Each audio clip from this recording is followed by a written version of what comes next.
pretty good. I'll be right back.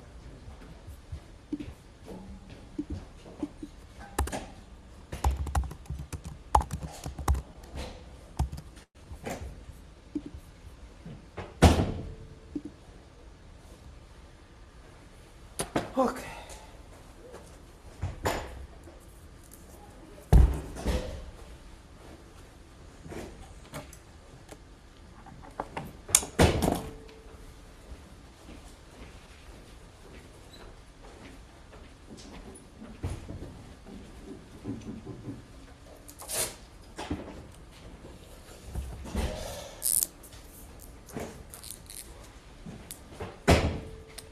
So we're going to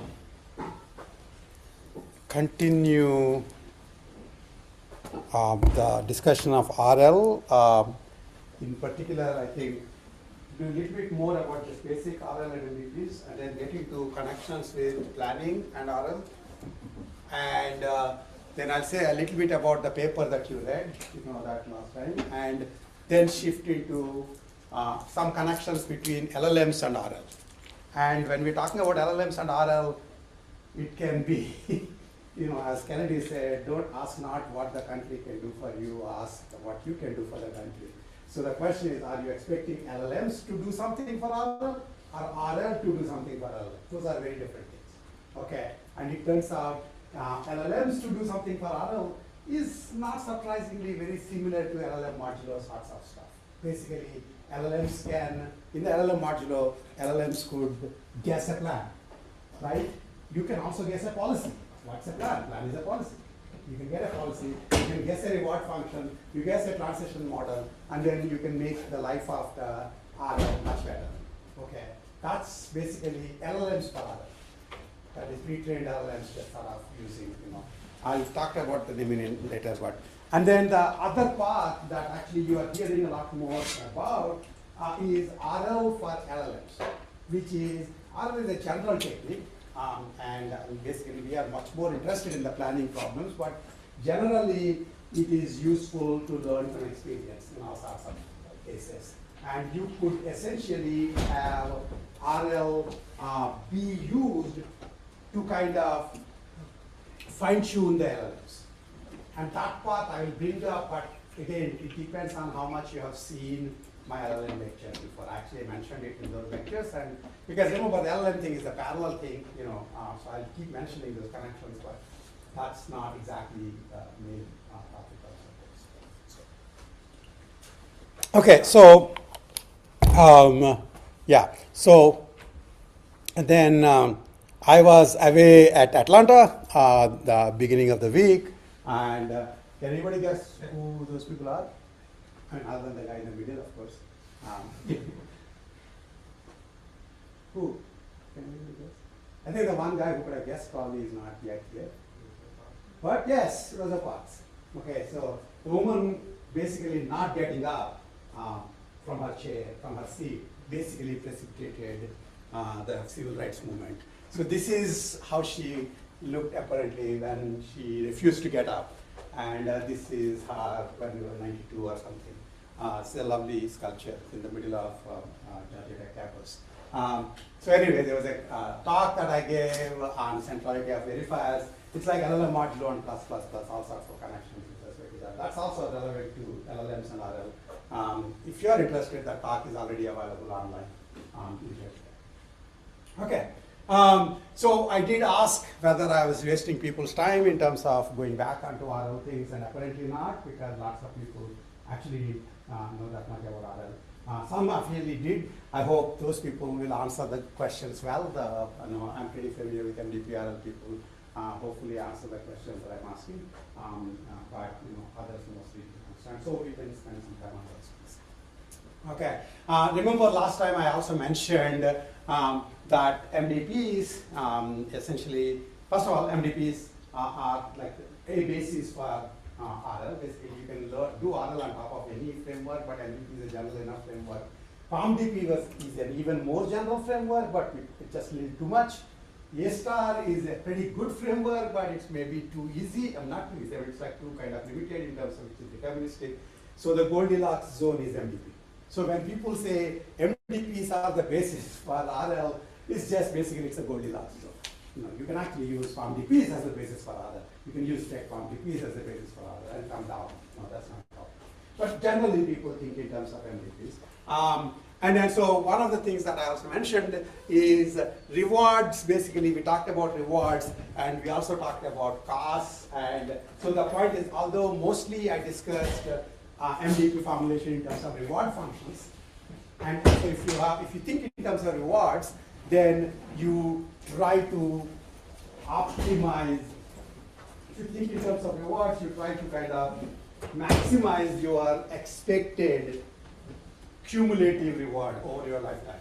And the cumulative reward can be normal, just additional reward, added reward, or it can also be discounted added reward. And I talked about why discounting is important. If you are actually considering infinitely long traces, then mathematically it doesn't even make sense because infinity is the same as infinity. So you use discounting so that it becomes a geometric series. And so you can actually compare.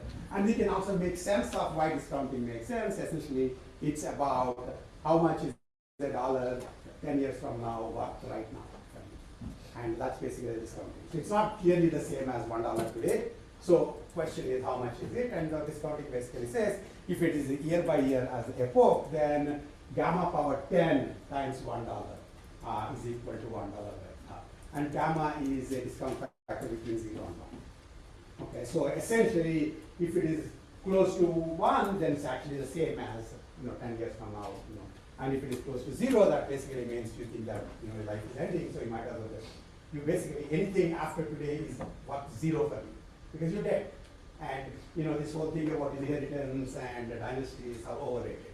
If you're around, you can use the money. Otherwise, it's good, right? So you might as well if you are gamma equal to 0, then you're probably saying that $1 worth now is infinitely more valuable than $1 anytime after now, essentially. The other thing I also mentioned was gamma can actually be thought of as the 1 minus the probability that 1 minus gamma is the probability that the game will end after this epoch. You see what I'm saying? And again, I mentioned game ending is different from you dying because you went into a terminal state and could come out. Those are very different things. Game ending is the entire game ended. So it's like, irrespective of even if you are not in the terminal state, if the game ended, the game ended. Do you see what I'm saying? So, basically, if bombing is going on, then game might end tomorrow. But even if there's no bombing going on and you got drunk and you're driving on the road and got hit by like a truck, your game is over. The rest of us, our game is still fine. Do you see what I'm saying? So it's a kind of a difference in understanding. 1 minus gamma is the probability that the game itself is ending. And the notion of game is MDP is really a game against nature. Right? So in fact, that connection is extremely useful. On one hand, so you can come from A star search to MDPs via game tree search. Game tree search basically is min-max normally, and MDPs are expectation maximization. Okay. So anyway, then that's basically about MDPs, and so basically if you are into reward model, by convention, if you think that the agent gets reward, then the optimal policy is the one that optimizes the expected reward from all states, right? And the expected reward from a state, cumulative expected reward from a state with respect to a policy is called what? Value, right? So basically it optimizes the value, right? And interestingly, actually, if you understand MDPs, then there's a lovely duality between optimal policy and optimal value. If you get the optimal value, you can get the optimal policy, and vice versa.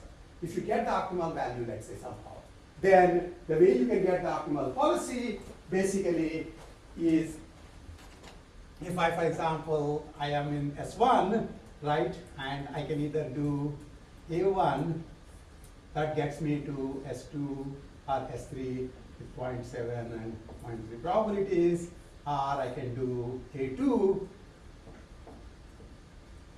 which gets me to S4 and S5, so let's say 0.5 probabilities.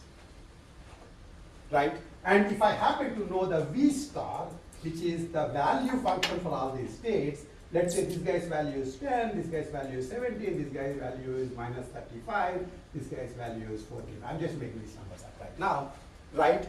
Then all basically this state needs, if you are at this state and you're trying to decide what action to do, you essentially consider, if you do action A1, in expectation, you will get 0.3 times 14 plus 0.7 times minus 35. Right? That's if you do A1. And if you do A2, you get 0.5 times 10 plus 0.5 times 17. And you bring out your V calculator, you compute these numbers and take the maximum. And then whichever is giving the maximum, in this case, I'm assuming that this will give the maximum because that has a huge negative sitting there. So that is going to be the greedy action.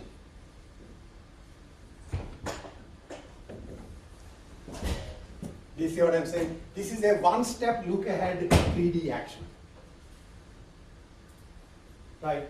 If these numbers are not V star but V, then greedy action may not be the optimal action.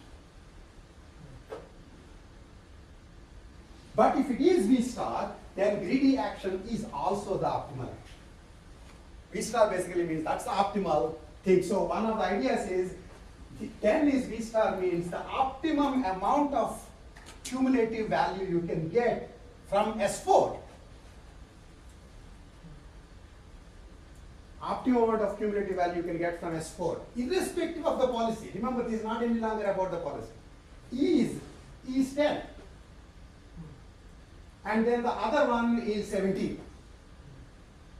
Right? And so you basically take the expected value of that, and that's your optimum amount of the value you will get if you take that action.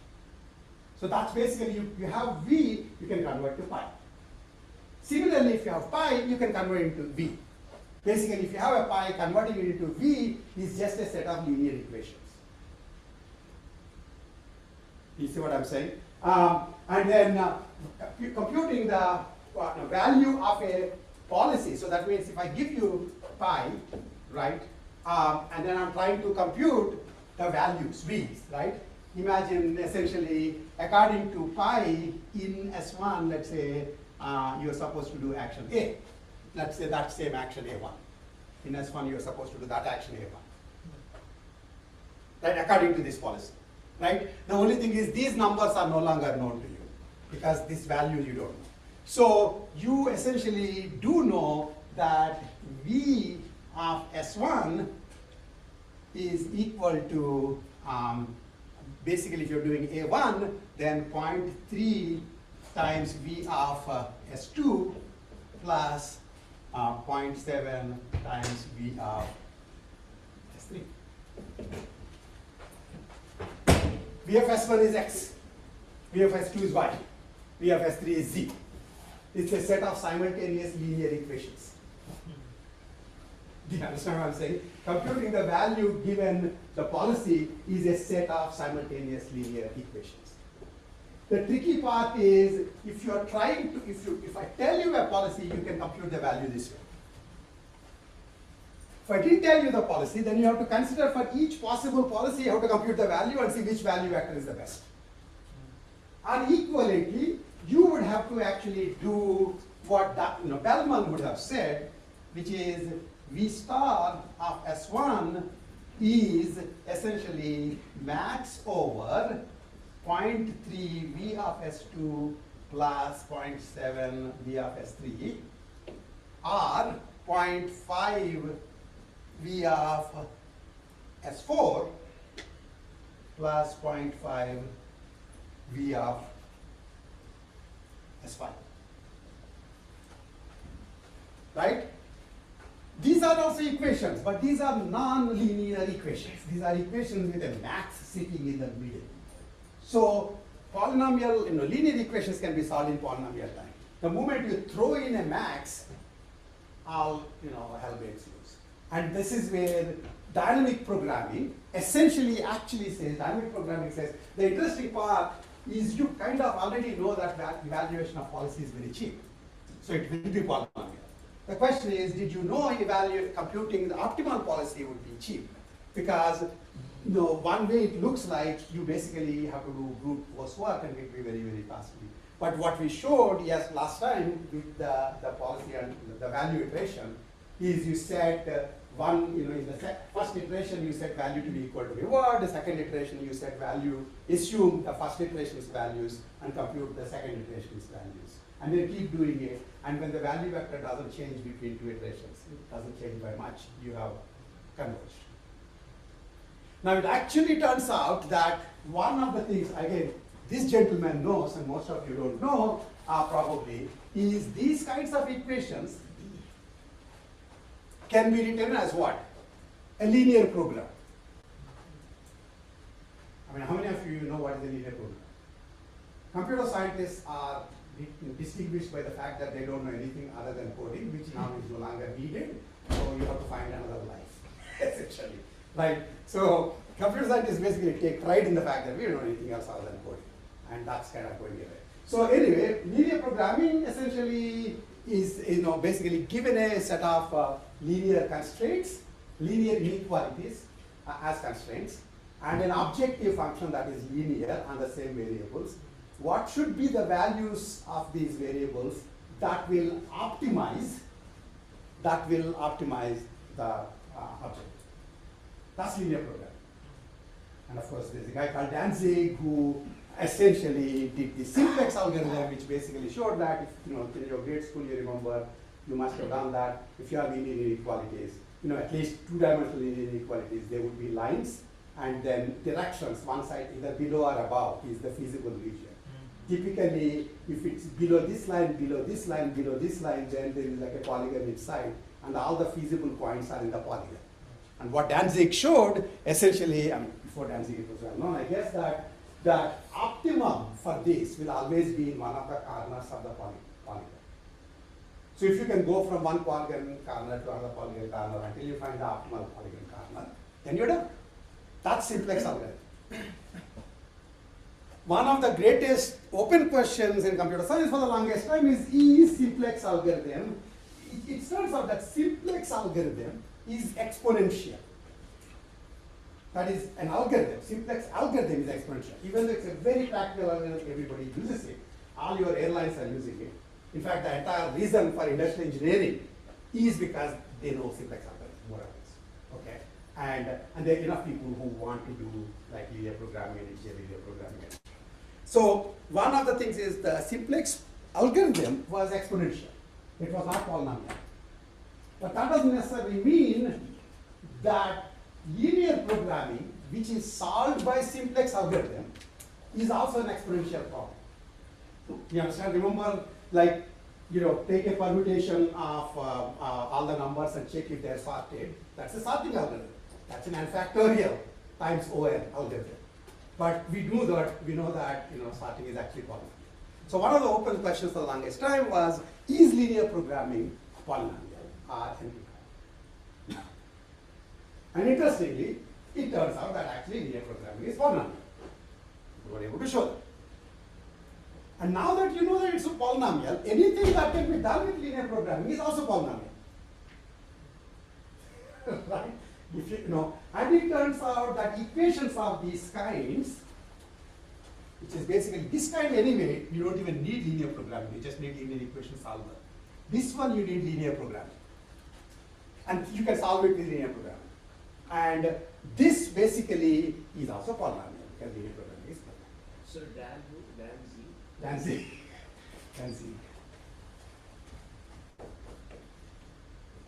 This is his name. There's a T, I believe, silent. Is there a T silent? Yeah, it better be, yeah. So by the way, you guys know what is the famous story of Danzig? You know the famous story of Danzig? Danzig is the guy, what is the story? Yeah, it's the two problems on the board. Yes, so he basically woke up late and showed up to the class and found there were problems on the board. So yes, you got like homework and went home and worked on it, and I think he got a little late and went to the professor's room and said, okay, sorry I'm late, and he said, I'll leave the solutions right? And then in the night, apparently, according to the legend, that person was hitting on his door, waking him up because he wrote these as some of the open problems in that area. And because this guy didn't know it was open problems, he just solved it. So, actually, this is also, there are two important issues. One is that Danzig is a very smart dude. And the second is that being told it doesn't have a solution, I mean, it's an open problem, acts as a major deterrent for people. If you act as if, if you didn't know and you thought it can be solved, then you might actually solve it sometimes, right? Anyway, that's the story of Danzig. All of these are all connected up, essentially. Anyway, so Danzig basically did the simplex, and for solving these kinds of problems, simplex is a exponential, but linear programming is polynomial. But so while we are at it, one more little bit of history of this discrete algorithm is if your optimum is in the, so if it is in 2 dimensions, it's a polygon, if it's n dimensions, it's a polytope, right? And you're looking for corners in the polytope, right? In general, what are part of the ways in which you can talk about why it is exponential is there can be exponential number of corners to be in a polytope. So it's exponential in the dimension. Exponential in the number of variables. Yeah, but not in the number of constraints. If I fix the number of No, variables. yeah, it's just a variables. That's the number. Yeah. And so the number of variables, if you basically, so it turns out that the polytope, you're going from, the simplex goes from corner of a polytope to next corner, next corner. So you see which one in the neighboring corners are the more potent or promising corners. The other possibility is, remember, everything inside the polytope is feasible. So start somewhere in the middle of the polytope and do essentially some kind of a gradient ascent towards the optimum. And basically there is, who knows the name of that algorithm? It's called the Karmarkar algorithm, right? So it's an interior point algorithm.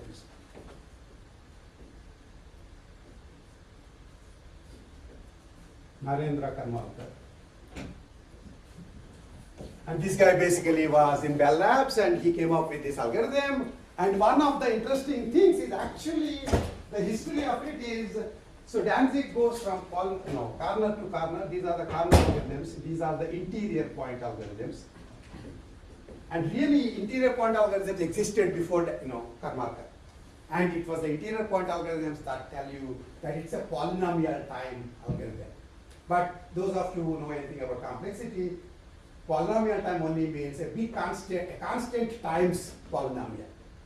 And if the constant is too big, huge big, then for small values, an exponential algorithm might well do better than a polynomial time algorithm.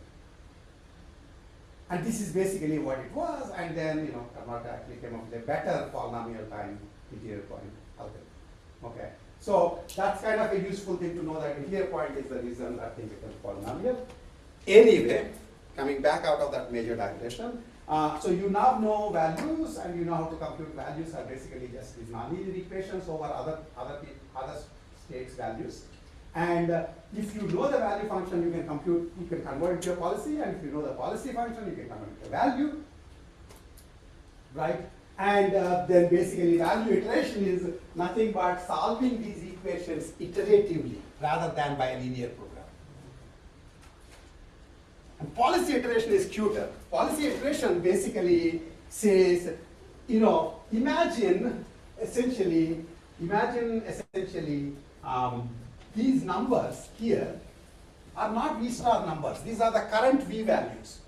You don't know that it's V star yet. Right? So the way policy iteration works is guess a policy, convert it into value. Because you can do that by solving the linear equations. Right, now that you have the value, there are value numbers. Now you convert the value back into policy. Now you think this is circular reasoning. But it turns out that if you actually got all the values for all the states and simultaneously considered all the policy according to this value, there may be 1 or 2 states where the actions will change. Now you have a new value. You compute this value, you then back propagate it to a policy, and the policy iteration essentially says stop iterating if the policy doesn't change. Policy doesn't change means that no state has its action changing. One advantage, of course, is policy iteration. There are only finite number of policies, as we know, because there are a power s number of policies. Value iteration, on the other hand, there are infinite number of value functions. But, basically not too many people use policy iteration. Mostly if you're using anything at all, you use value iteration. One of the reasons for the value iteration being used is you can either do it exactly by actually solving this with value iteration, or you can use it approximately by, if you are in a state S1 and you can do A1 to get to S2, S3, and then you can do from here A4 to get S5, S7, etc. And then you can, like the lower level nodes, imagine you kind of heuristically initialize their values. Now you can back propagate the values, just like in min-max, except it is expectation maximization, and then figure out which action to do. This is essentially K look ahead greedy policy. Simple greedy means just one step look ahead. K look ahead greedy policy is typically better than one step look ahead greedy policy. Except if in fact you initialize with V star, in which case one step look ahead is as good as it ever gets. Okay, this is like a very fast overview of what happens in those algorithms. For those of you who know those algorithms, you kind of understand that stuff. But anyway, all of this value, the terminology value and reward are like optimal. I'm like optimistic. World is a good place. You feel rewarded. Reward can be negative. That means you're actually being slapped. Okay, but normally you are being rewarded positively. And then the value is what's the maximum amount of value you will get from if you start from here and go forward, live according to some policy. According to policy, that's V pi, and if you consider any possible policy, that's V star. Right? Now you can do the same discussion, and also for the rewards can be just for states, or can be for state action combinations, or state actions new state triple. You can write the reward function any which way, essentially. And that doesn't change most of the, just changes the syntax of the equations, but doesn't change anything else in terms of how you solve MDPs. Okay, and the whole thing can be flipped on its head, and you can do in terms of costs. And MDPs can be just thought of in terms of costs. That's what I was telling you last time, right? So then you basically talk about, instead of reward, you talk about cost, immediate cost for being in this state. If the cost is negative, that means you are actually rewarded. If cost is positive, that means you are actually negatively rewarded, right? And you can think in terms of cost of being in the state or doing the transition, right? Because if you give cost or reward to SA S dash, that's the transition cost. The advantage of transition cost is before you came to MDPs, you always thought edges in A star search have costs. So an edge is actually a transition. Go from state S to state S dash using this particular edge. You see what I'm saying? So the moment the reason I'm building this all up is the next thing I'll ask you, how would you connect MDP to A star? Because rest of this course was all about A star, right? Because deterministic planning is A star really. And you talked about heuristics, etc., except it was lifted later. But MDPs, you tended to think in terms of rewards and mostly. But oftentimes, you can also write it in terms of costs. And if you do it in costs instead of V, for R you put C, and for V you put J. That's the convention. So J star is the optimum cost to go. You see what I'm saying? This is essentially, instead of saying, what is the maximum happiness I can get starting from this state, I can be asking, what is the minimum pain I can get starting from this state? And if you minimize the pain, you are maximizing happiness. There is no difference. You can't combine both. You can't have both rewards and costs at the same time. You have to use one of the conventions. And so the important thing to remember is A star is typically in terms of cost. Because graph search is always in terms of cost. So when you are trying to connect MDP to A star, because you might have a lot of intuitions about how A star works, it's very important to understand that, right? So How do you map A star to NDP? So now you can tell me. So what is R?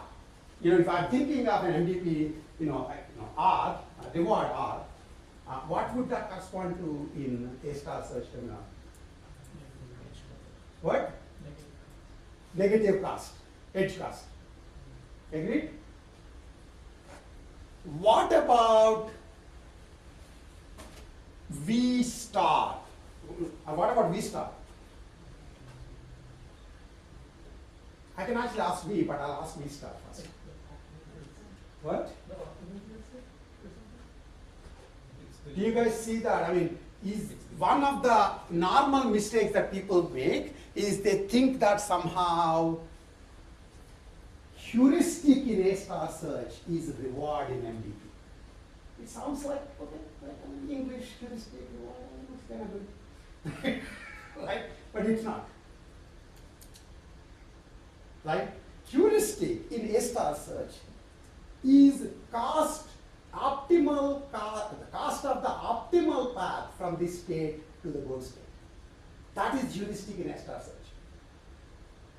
H star is optimal cost of going from this state to the goal state.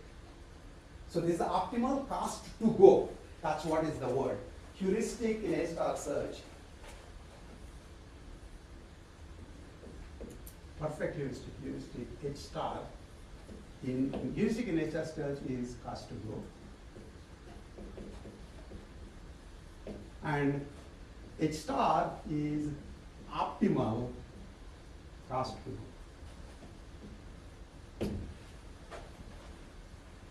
Are we minimizing the cost? Well, I mean, again, remember that I could have said, instead of R, V star, I could have just said C, J star. And that would be straightforward. But I want you to be able to realize that if you see R and you are thinking about something with respect to cost, R is a cost formulation, then R is nothing but negative of the cost. And that means negative of the H cost. Do you see what I'm saying? Yes? So would V be the cumulative cost up to that point plus the expected to get to V? Here is the interesting thing. So what is the V there? So H essentially is cost to go and H star is optimal cost to go.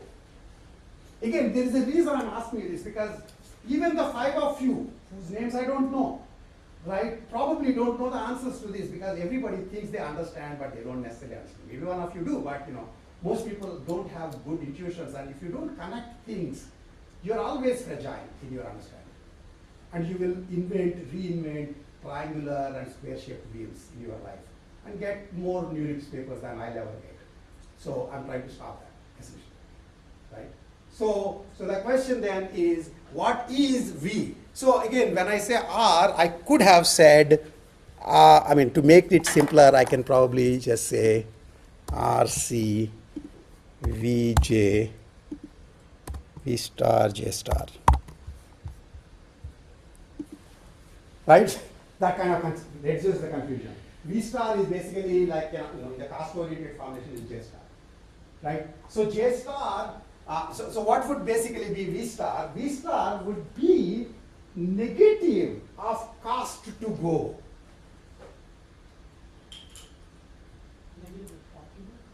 So negative of optimal cost. So V star is connected to perfect heuristic. The one thing that that gentleman was saying is a mistake that you should avoid. Again, thanks for saying it. That MDPs are about future, not about past. The M in MDP makes you realize it's all about future. It doesn't matter how you got to this state. It doesn't matter whether your father or mother put you here or whether you take entrances and got here. The value of this state is what you can do from here. Do you understand what I'm saying? So that's the Markov-ness of Markov-Decision process. And so anything interesting in Markov-Decision process typically is about future. If you are actually taking history, then it's not Markov. It will be higher order Markov. PALM-BP, for example, depends on history to figure out which state it is in. And so then you convert that into belief states, and in the case of belief states, it again becomes past, basically ahistoric. You see what I'm saying? So it's important to understand that anything at all would be about the future. So V star, and so J star is clearly H star. J star is clearly H star. V star is essentially negative of H star. And similarly, V and J are normal heuristics, not the optimal heuristics. It's not a question of are they admissible, etc. That's a different question. It's just an approximation to the cost to go. H is an approximation to cost to go. That's basically what we think of in a star search. You see what I'm saying? This, if you understand, then pretty much anything, anywhere you ever did heuristics, you can take that method to, basically, whenever you have a way of computing the heuristics, like planning graph heuristics, you can use that method to initialize the value function. Not the reward function, but the value function. And then start value iteration from there. Then you may get to V star faster. Because normally value iteration starts with R, basically set at the 0th iteration it sets R as the value. But that could be arbitrarily away from the good value. And one of the things to understand about MDPs and anything is if you initialize it with a better initialization, they'll take much fewer iterations. So any heuristic that you know for planning or deterministic anything, right? You could use that as a way of initializing the value function and then do value iteration. This is what I'm saying. One other thing. So remember I said here, if you're doing k step look ahead, then after k steps, then you still need values for this. And I said the dumb idea is just set it to equal to reward, immediate reward. If you have no other idea, then assume that you set it equal to immediate reward. But if you have better ideas, you can actually have basically a heuristic. You can use that heuristic to compute cost to go from there or the value to go from there. And that's an approximation, and then you update. And who gives you heuristics left and right without asking questions? LLMs. Right? And so you can ask LLM, how good is this, blah, blah, blah, and then you can start going from there. Or you can ask LLM, what do you think should be the approximate policy for this, and start doing policy iteration from there. This is what I'm saying. So one of the things, I hope I'll get to that slide in a minute, but that LLMs, I think I mentioned this before, maybe I know that LLMs is like having access to LLM is having access to a doddering old know-it-all uncle. It will never shut up. It will give you an answer for everything. There are no guarantees it's correct. The question is, would you like to have such an uncle hanging around you? Well, you can. Actually, it's not a bad idea because having know-it-alls, they can be annoying, but having know-it-alls is good because they'll at least have an answer. Unlike you guys, when I ask you a question, you keep studied silence. Right? Essentially. Saying something is actually good, and especially if in fact there's a slightly higher probability than 0 that what you're saying can be actually correct, which it is with LLMs, because they're not infinite monkeys. One of my things is infinite monkeys can type, basically produce Shakespeare, but it will take forever. And LLM is a pretty smart one single monkey, or maybe it's like a big monkey, which actually has reasonably good guesses. And the question is, if you have good guesses, what can you do from there if you want to carry this? That's what LLM modulo, for example, was. You see what I'm saying? That's what LLM modulo was. Okay, so yeah, there was a question. No, that was the question you asked. Yeah, so I think I understand why V star slash V is equal to negative of J star slash J, but I think I'm having trouble understanding why that's related to heuristics. Yeah, because you have to take an intro to AI. Yeah. Okay, so in intro to AI, basically you have heuristic for a star search. What is the heuristic? It is the cost. It is your estimate of the cost of going from that node to the goal node. Okay. And if you know the optimal cost, so if you compute H star, then you have essentially computed the optimal cost to go from every node to the goal node. Okay. It's kind of circular? It's not circular at all. It better not be circular because I'm teaching intro to AI. I'm not going in a circle. I'm getting older and older. So the point basically being that, I don't know why you're thinking it's circular. So all I'm saying is, so here is a graph. A, B, C, D, G, okay, 4, 3, 2, 1, 7. Those are the edge cards. Okay? What is a, if I basically say H of B, what is H star of B? First of all, H star of B, you can go from B via this path to the goal, 3 plus 2, 5 plus 7, 12, or you can go via this path to the goal, 7 plus 1, 8. Right? Since you are supposed to be optimizing cost, H star of B is equal to 8. I'm teaching you to right now. Okay? H star of B is equal to 8. Right? And what is H of B? Is anything. A real number. That is supposed to approximate H star. Approximation can be from up or bottom, from above or below. If you set H equal to 0, that's an approximation. You will get breadth first search. If you get H equal to infinity, that's another approximation. You will be done very fast. Basically, you say everywhere to going to goal is infinitely costly, I might as well end this life now. You see what I'm saying? If you set H equal to some other number, then it's an approximation to the correct number 8. Then the admissibility of heuristics is if H of B for H of n, for all n, H of n is less than or equal to H star of n, then that is called admissibility. When you happen to have admissibility, the first path A star search finds is also the optimum.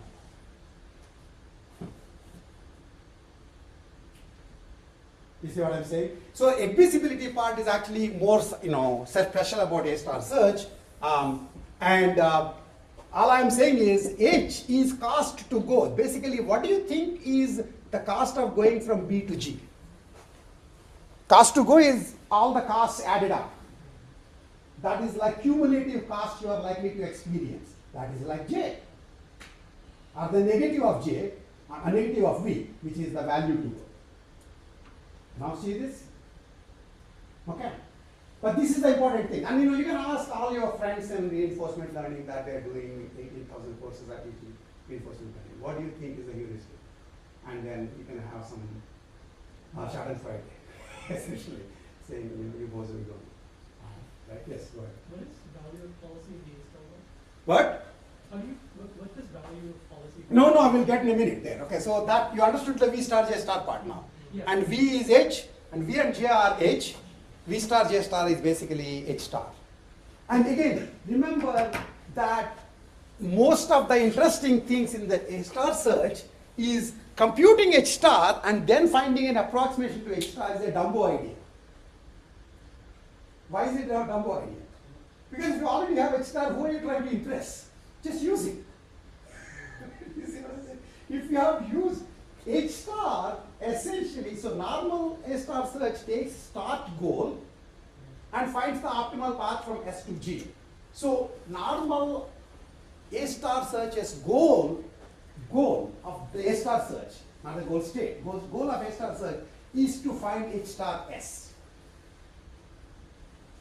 Right? If you find H star n for all n, then you also found H star S. But you did a lot more than is needed. Do you guys understand what I'm saying? If there were 10,000 nodes, you just needed to find H star S to get the optimal path from S to the goal. If you are trying to find H star N, then you would have found H star S, H star S dash, S double dash, etc., all the 10,000 nodes. It's an overkill. It's a complete overkill. This is the thing that people don't understand. Heuristics have to be defined for every state. That's why they are like value functions. You understand what I'm saying? And you don't get the idea of, so interestingly, this might ask you the question. A star search basically gives S and G, and you're just about to find A star S. Right? What is the start in the MDP?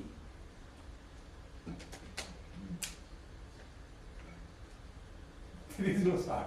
The expectation is you find yourself anyway, you should know what is the optimal thing to do. So imagine you are playing A star search. Imagine you are playing A star search, right? Game. That's a deterministic game, but with a naughty kid who basically every once in a while, after you go from S1 to S2, then S2 to S3, then they just take you from S3 and put you in S4.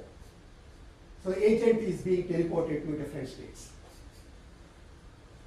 So you made, this is the thing about man proposes, God disposes. So here man proposes, naughty kid disposes. Right? You found an optimal path from going from S to G. And you did the first step, second step, third step, and then the kid went and put you somewhere else. Instead of you can talk about Block's world. You're doing various steps of the Block's world plan. Every once in a while, the kid comes, does one block on top of the block, or removes a stack. At that point, you can do one of two things. Now you say, now this is my new start state. Let me do A star search from here. You understand what I'm saying? You could do that. And then take time to do that, and then to start executing, and then the kid again does this crazy nonsense, and then at some point of time you're sick and tired of this kid, and there are laws against doing anything to kids. So what you might want to do is to compute once and for all H star for all the nodes up front. If you computed H star for all the nodes up front, which is an overkill in a deterministic world, then this kid can't cause you harm. Right? Essentially, if they'll put you somewhere, then you'll make correct progress from there, and then they'll put you somewhere else. You'll start making correct progress from there because you know exactly what is the optimal thing to do, whichever state you are. That is what values V star function is. And if you are computing V star as needed only from the state you are in with look ahead, then you are doing more like H star just the S. Do you understand what I'm saying? That's the connection between A star and MDP. One of the other questions is, A star also has a goal state. Where is the goal state for MDP?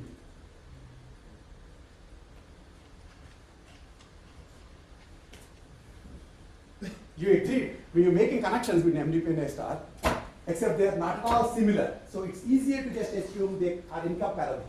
A star has start and goal states. MDP seems to be bunch of states and some reward function and some transitive function. How can they be even connected? But the point is, things that are disconnected at the lower level can be connected in a more abstract. In the case of MDP, what you're basically saying is reward really, what you're basically saying is the reward function, the goal, instead of specifying the goal as part of the problem, you specify the reward function as part of the problem. Do you understand what I'm saying? Right? So in MDP basically is always the same. That means that the transition function of MDP is basically its dynamics. The reward function is what actually, given those dynamics, the reward function is what entices the agent to do certain kinds of behaviors as against other kinds of behaviors. So reward is goal specification. You see what I'm saying? One way of thinking about it, suppose there is only a single goal state, right? Then what you can do is you can make that particular state in the MDP, terminal state, with an immediate reward equal to the value of the goal, value of each and utility of the goal. Just A star search. If you go the other direction, What? if I give you an MDP, how do you get a corresponding A star instance?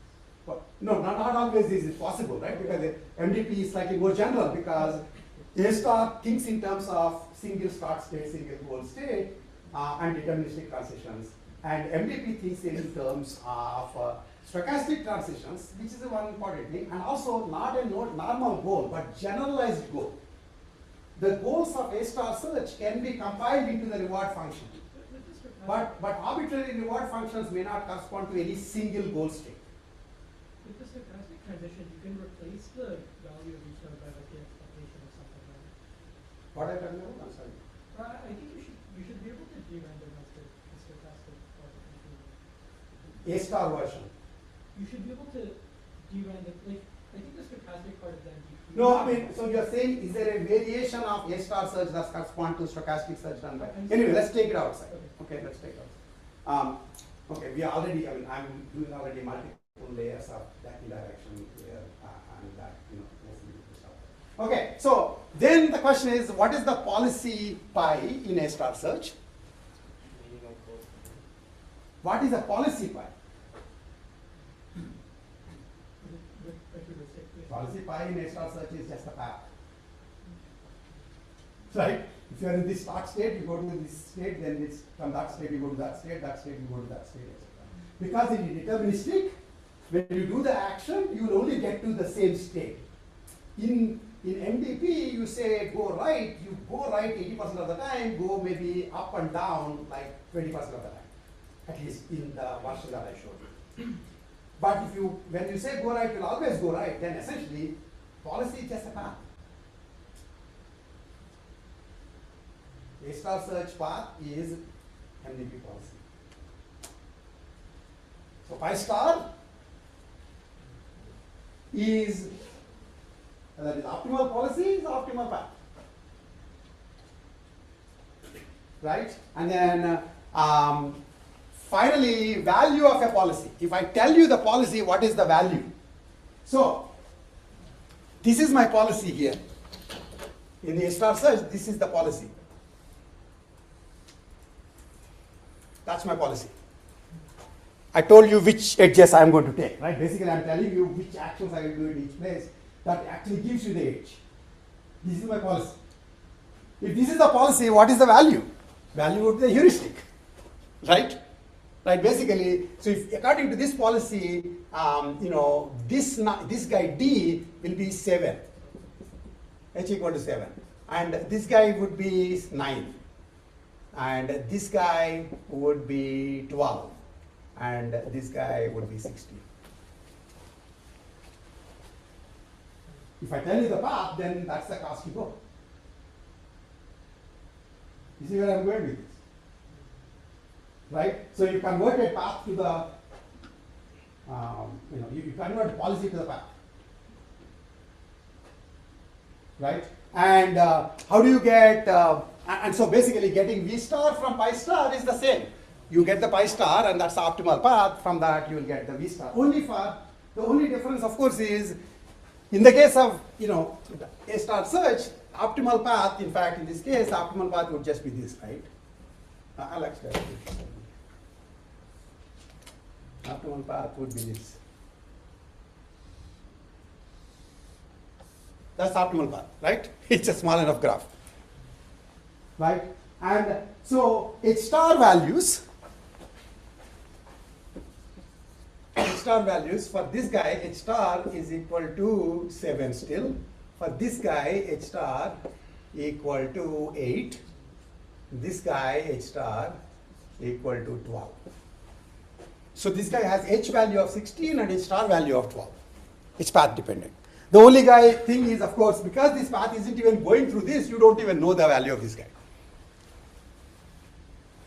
Right?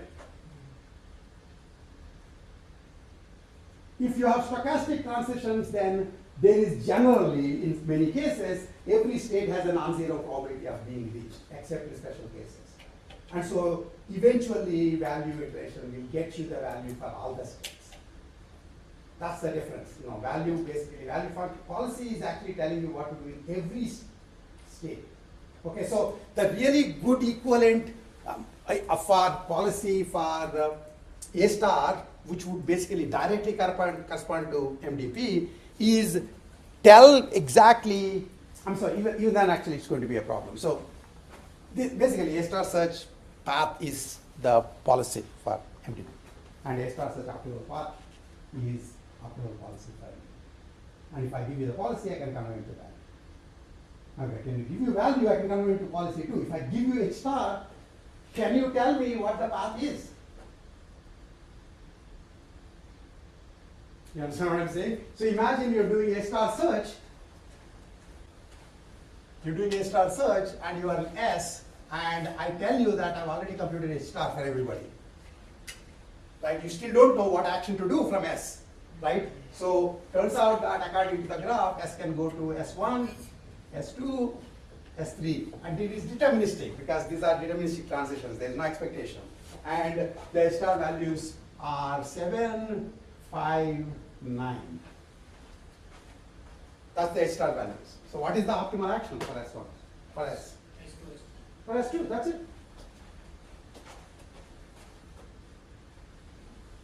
And that's basically what we did with the expectation thrown in. You see what I'm saying? The reason I'm saying this is you have intuitions about A star. You have intuitions about MDP.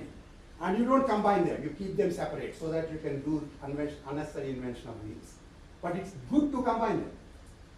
Then it's all connected world.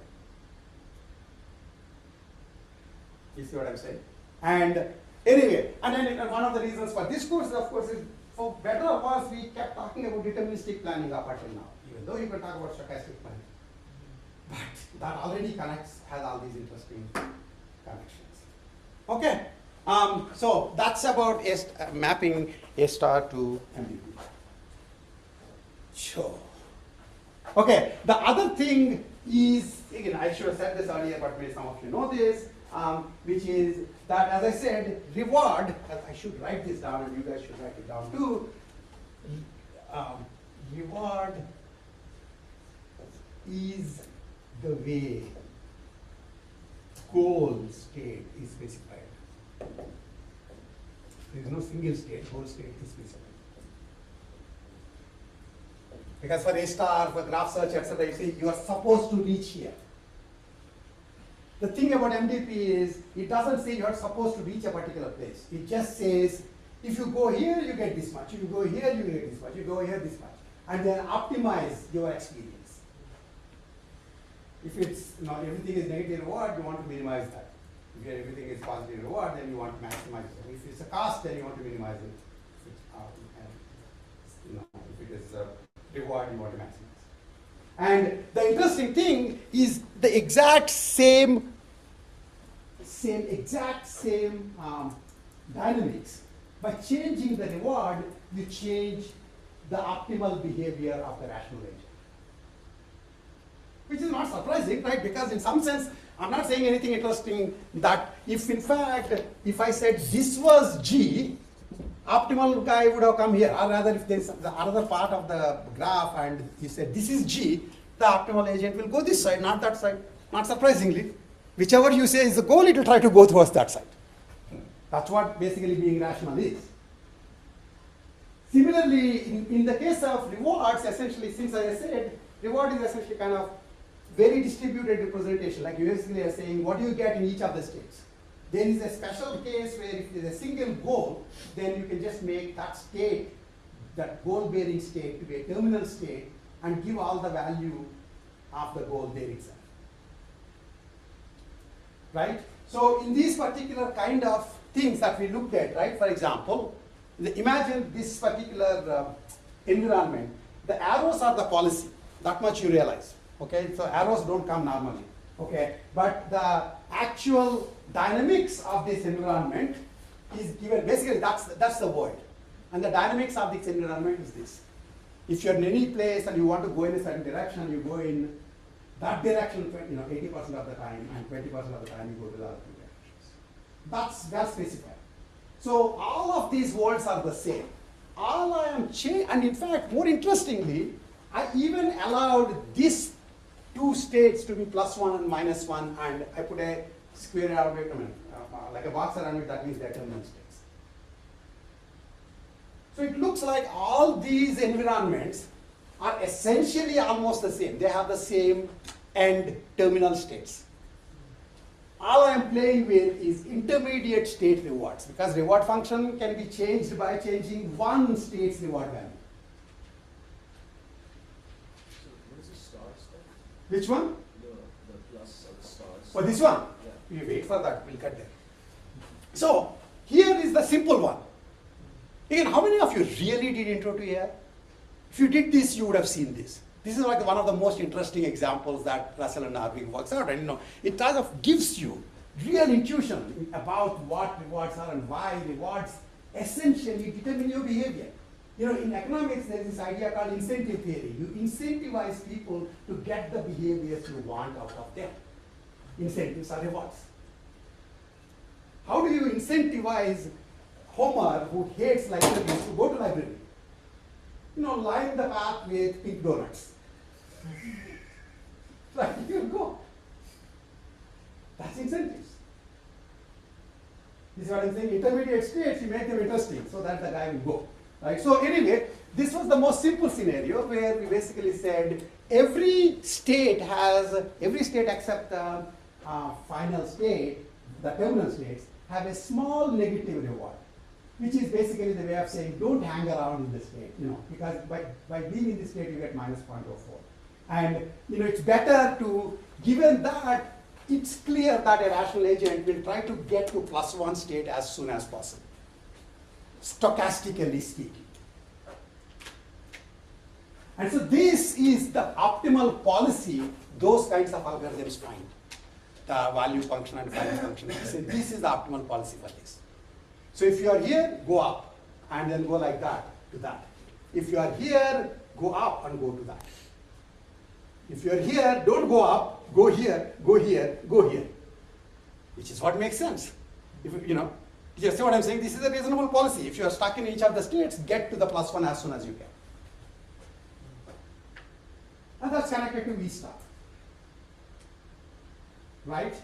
The interesting question is, suppose I make reward to be less than or equal to, like make it instead of minus 0.04, I make it to be minus 1.6284. Minus 1.6284. I can make the reward anything I want. You understand what I'm saying? Right?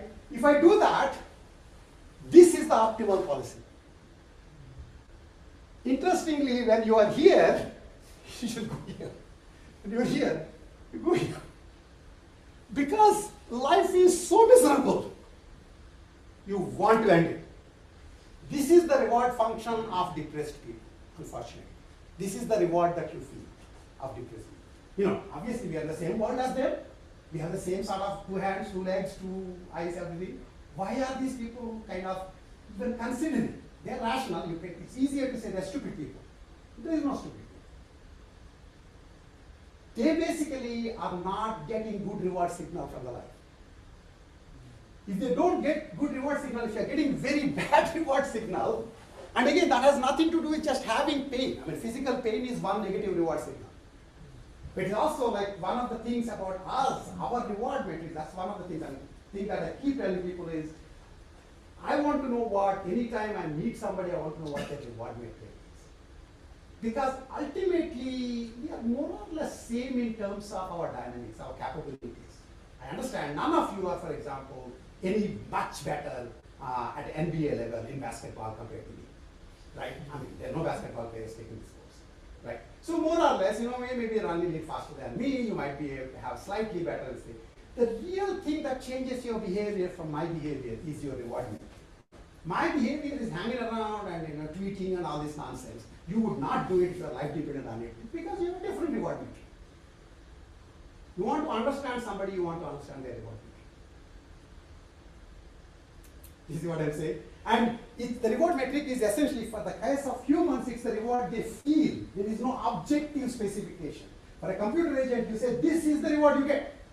For humans, it doesn't really matter. I mean, you can have people in the middle of a sweet shop or a candy shop and who basically are feeling like miserable.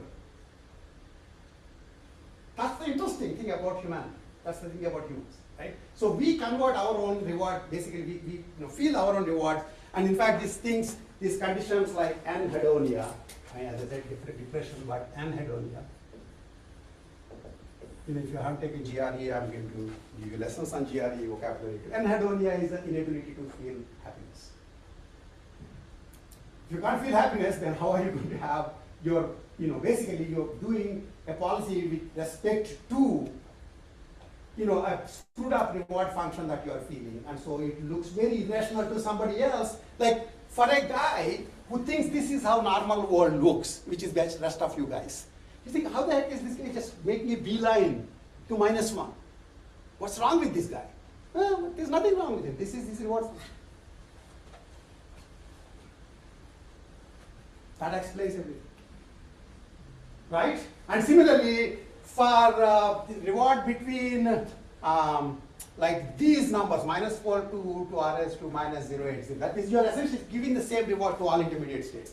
Notice that you can actually give arbitrary numbers to arbitrary states, but I'm just making it simple.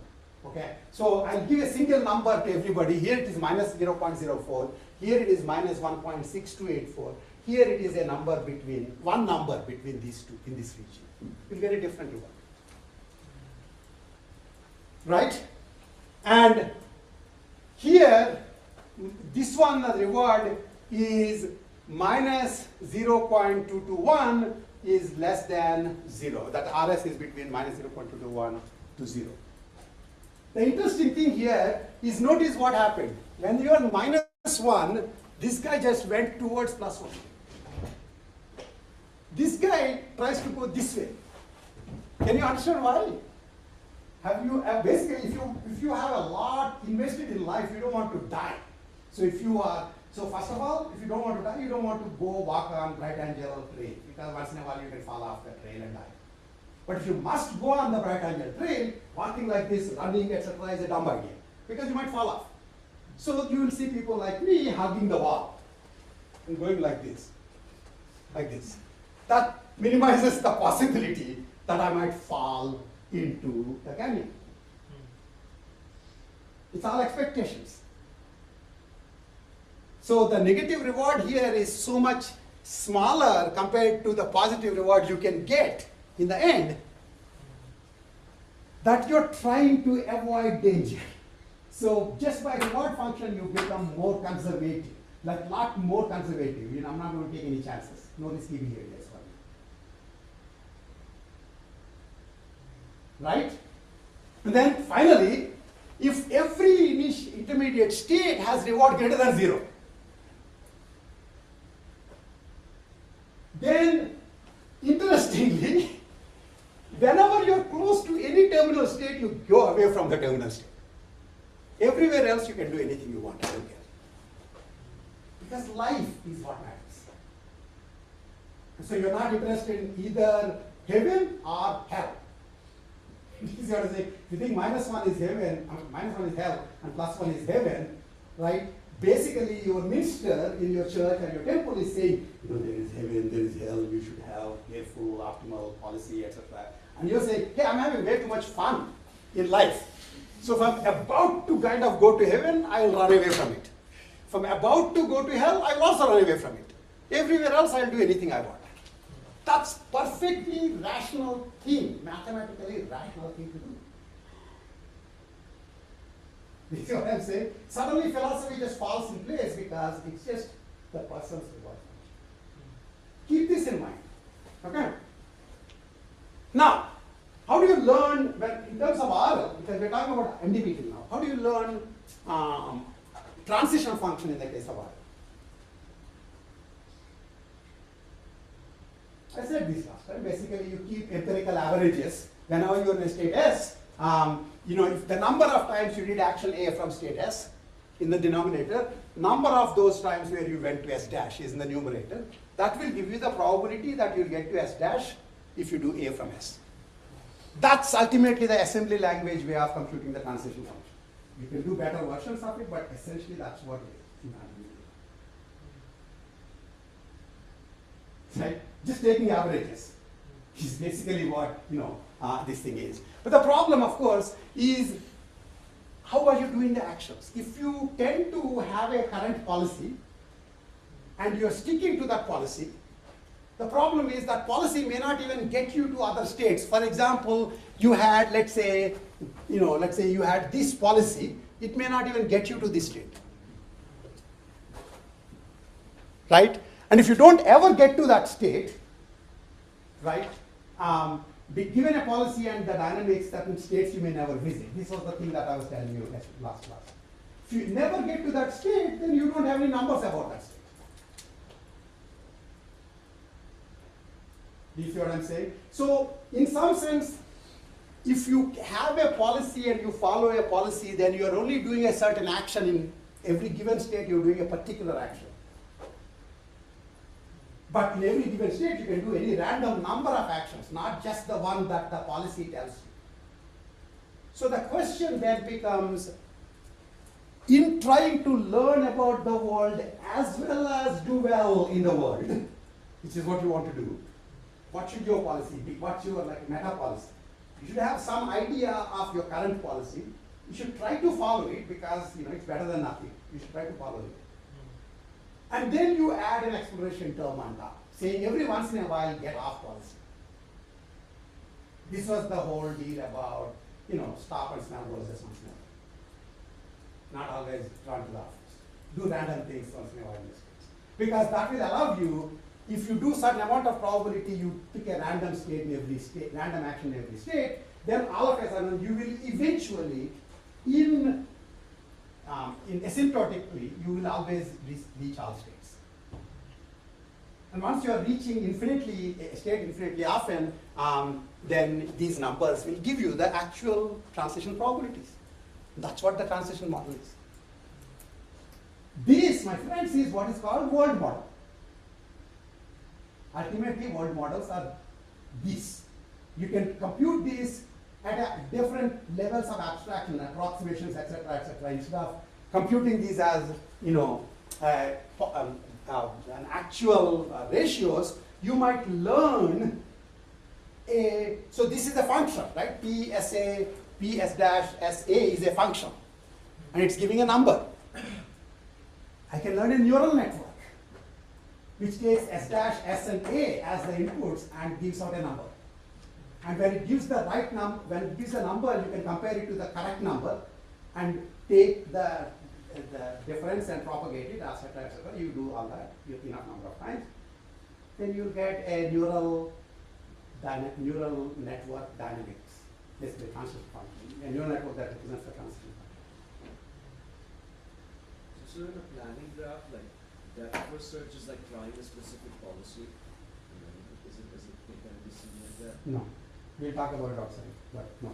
Okay. So that's fine about the transition function. You guys understand this?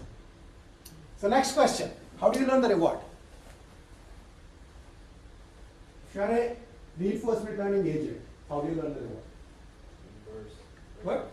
Inverse reinforcement. Why? Because you heard that name. Like, suppose I want to find out the reward of drinking this. I don't need to do inverse reinforcement learning. I do this. That's it. Don't do inverse reinforcement learning. Do this. If you live, you don't have to depend on inverse reinforcement learning. And yet he's right. Nobody talks about this because essentially, if you are an agent who is trying to figure out what reward you feel in the world, which is the true RL, reward functional learning is a non sequitur. As I said, remember what did I say about reward? Reward washes over you. When I grant this, I right away got reward signal. You don't need to tell me, Ram, you're supposed to enjoy this. Actually, there are certain things like beer, etc., that you have to kind of convince yourself that you're supposed to enjoy. Right? So people can change their reward functions, rewire their brains. But we come with certain kinds of reward functions. Try to get like a small kid drink like a drop of beer, and not go to jail doing this. And you'll see that they will like it one bit. And they like the smell of bananas. That's your reward. Bananas are good, beer is bad. The rest you learned the reward. You kind of overloaded your reward wiring such that you start enjoying bitterness. Because essentially you're converting it to the after effects of beer, presumably, and you're kind of saying, oh, there's a good thing it's the harbinger of good things to come. But anyway, so the point is every reward function in RL is a non sequitur. So then where does, what's the fuss about reward learning? Why do this guy, how many of you have heard the name inverse reinforcement learning? Okay, what is the reason? This is what I'm doing in this class, right? You can still talk about advantage, AC2 algorithms, etc., etc. But if your foundations are weak, then you are only kind of doing random things at the top without knowing exactly why you're doing what you do. That doesn't say that you won't get jobs and you won't make money. Right? It just says that once in a while you will feel like a fake. Right? So the question is, why do you need inverse reinforcement? There are at least 5 people who should know the answer because they said that I'm repeating everything here. Which 5 people? At least one of them should say. Why inverse reinforcement? Yeah. I've seen like context where like the agent can't actually like experience it. Like if you're learning from like a video, for example, you kind of like figure out like the reward that another agent was using without experiencing it yourself. Do people understand what he's saying? So the idea is normal RL, the classical RL is supposed to be a single agent acting in the world, experiencing it in tooth and claw, and then if they live it long enough, they'll learn the optimal policy. If they die, then they die. Their knowledge will go on. But one way that you can, variations of RL would be, one variation of RL is try to learn from other people's experiences, not yours. I want to sit in my nice glass castle and then look at other people living life and try to learn. Do you understand what I'm saying? So you don't want to drink this, maybe there's poison. I'll see Rao drinking it, and if he falls, then it's not a good reward. Do you understand what I'm saying? That is where you don't experience the reward, so you have to guess based on the actions of the agent what the reward function might have been. So the interesting question is, if you saw an agent doing this, it's not you. If you were in this world, you would do this optimally. But if you're not in this world, and I didn't tell you the odd numbers, you do know the dynamics, because dynamics are more or less the same for everybody. And you saw an agent doing this. You see a large number of people not going to church, not being afraid of heaven or hell, having fun living. You need to understand, either you have to say these are irrational, godless commies, and let's not talk about them. Or you need to understand what is the reward metric with respect to which their behavior is rational. Right? Putting yourself in other person's shoes really means understanding their reward function. Write it down somewhere if you want. Because you say this all the time, right? Put yourself in the other person's shoes. What exactly does it mean? You should feel the world as they will feel.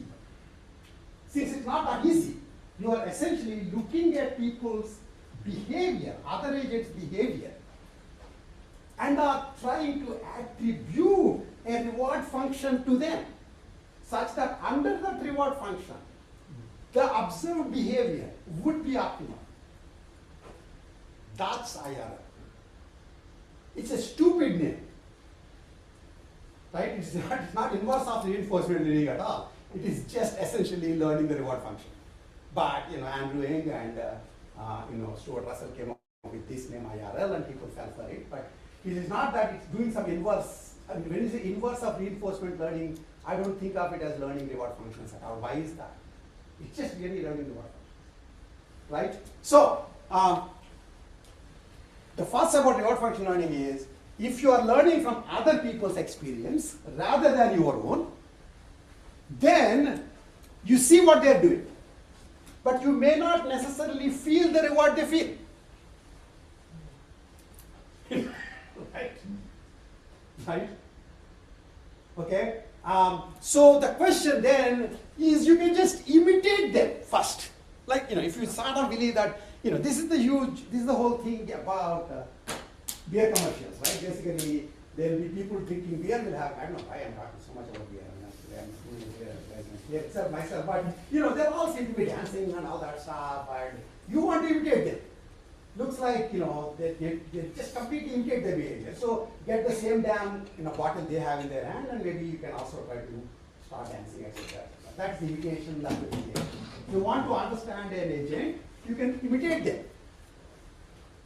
which is basically imitation learning or behavior cloning. But you really cannot generalize imitation learning and behavior cloning as far as you can if you actually learn their reward function. If you learn their reward function, you will know exactly what they will do in any given situation.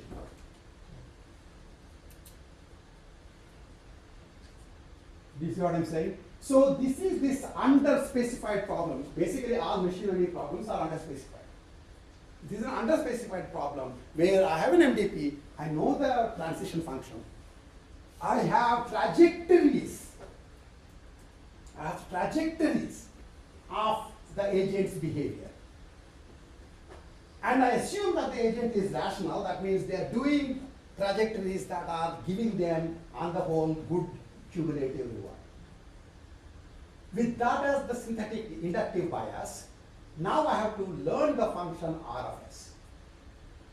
And it puts a certain amount of constraints, weak constraints on the reward function, and then you can put additional structural constraints on the reward function, and you get to it, and you compute some reward. That is IR. You see what I'm saying? Basically, it is learning from other people's experiences, which is kind of important because you only have so much experience. Of course, you can cut this short by actually the other people not only give the experience but also give the reward along with the experience, in which case you don't need to do this. You understand what I'm saying? If the person says, I just did A1, oh, I feel like +1. I do A2, oh, I feel -1. If they keep saying this, then you actually know the rewards for each of the transitions already. Mostly they don't say anything. I mean, there are other kind of side signals, such as you drink this with ha, then you might say, okay, Rao must be enjoying this because you have this common sense thing that people who seem to enjoy something, ha, you know. But I could be doing this to just push you off my scent.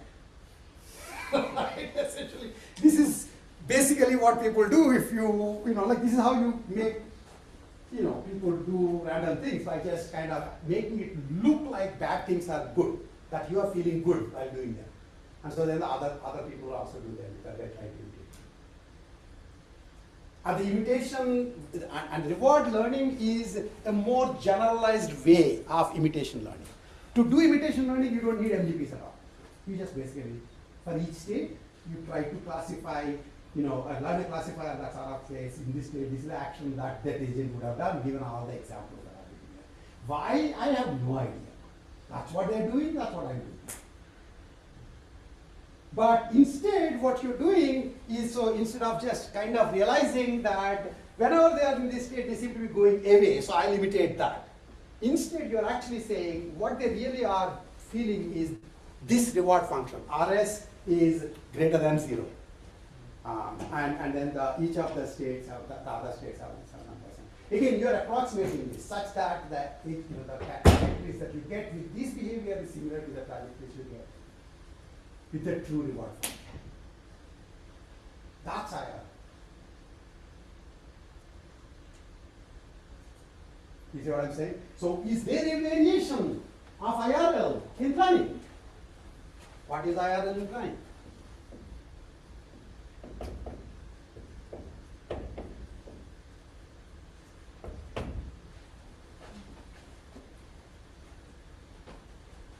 What is IRL in planning?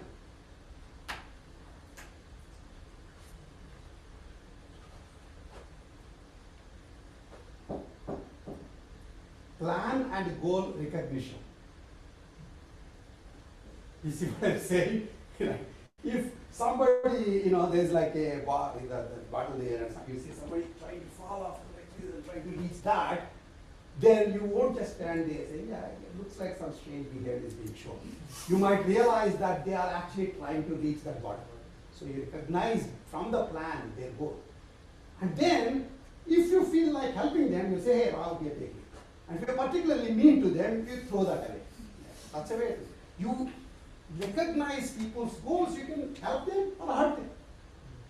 If they're your enemies, you hurt them. If you're friends, you help them. How many of you know about Normandy Beach? What was the interesting thing about Normandy Beach? They set up, Allies set up huge number of arbitrary behaviors that made Germany think that the actual invasion is going to happen everywhere other than the Normandy Beach.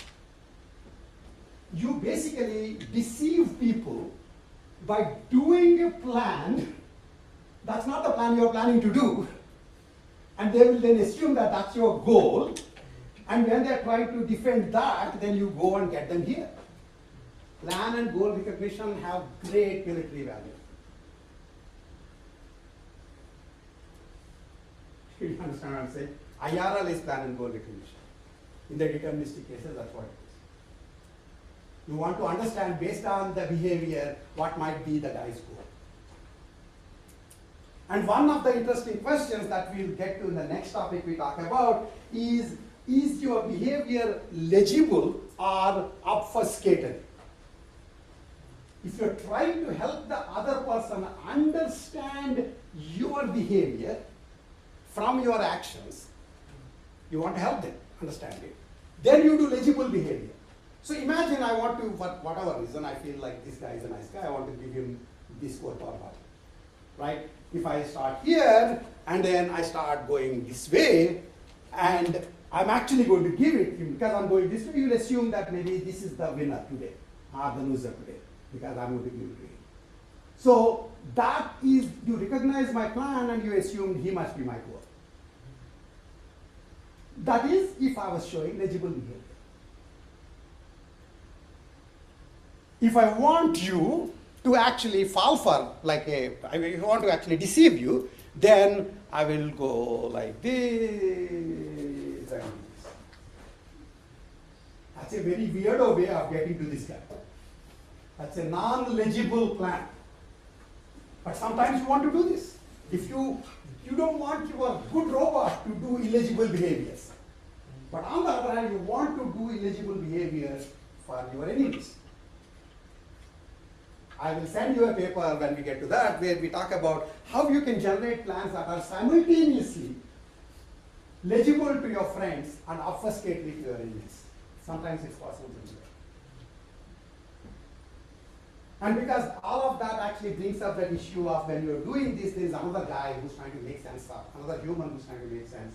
And this whole issue of explainable behavior, legible behavior, etc. comes. That's like the next big topic that we will be talking about. You understand what I'm saying? But IRL is plan and goal recognition. And if you don't want other people to recognize your plan and goal, by the way, how many of you have gone to Turkey? What do you guys do? No idea. So you can look up, YouTube videos of Turkish ice cream sellers. Right? That's like the craziest, sadistic, illegible behavior ice cream sellers possible. Right? Like basically they're trying to act as if they're getting paid and this kid they just go something else. Completely illegible. But you can't help but recognize people's goals from their behavior. Because that's how you are here. If the world is full of enemies, you won't be here. Let me say this clearly. If the world is full of enemies, you won't be here. You would have been dead long time. You're here because mostly the world either doesn't care about you or is generally cooperating. They're not obfuscating their behavior for you. In fact, that's the interesting thing about playing games against nature. Nature doesn't care that you exist.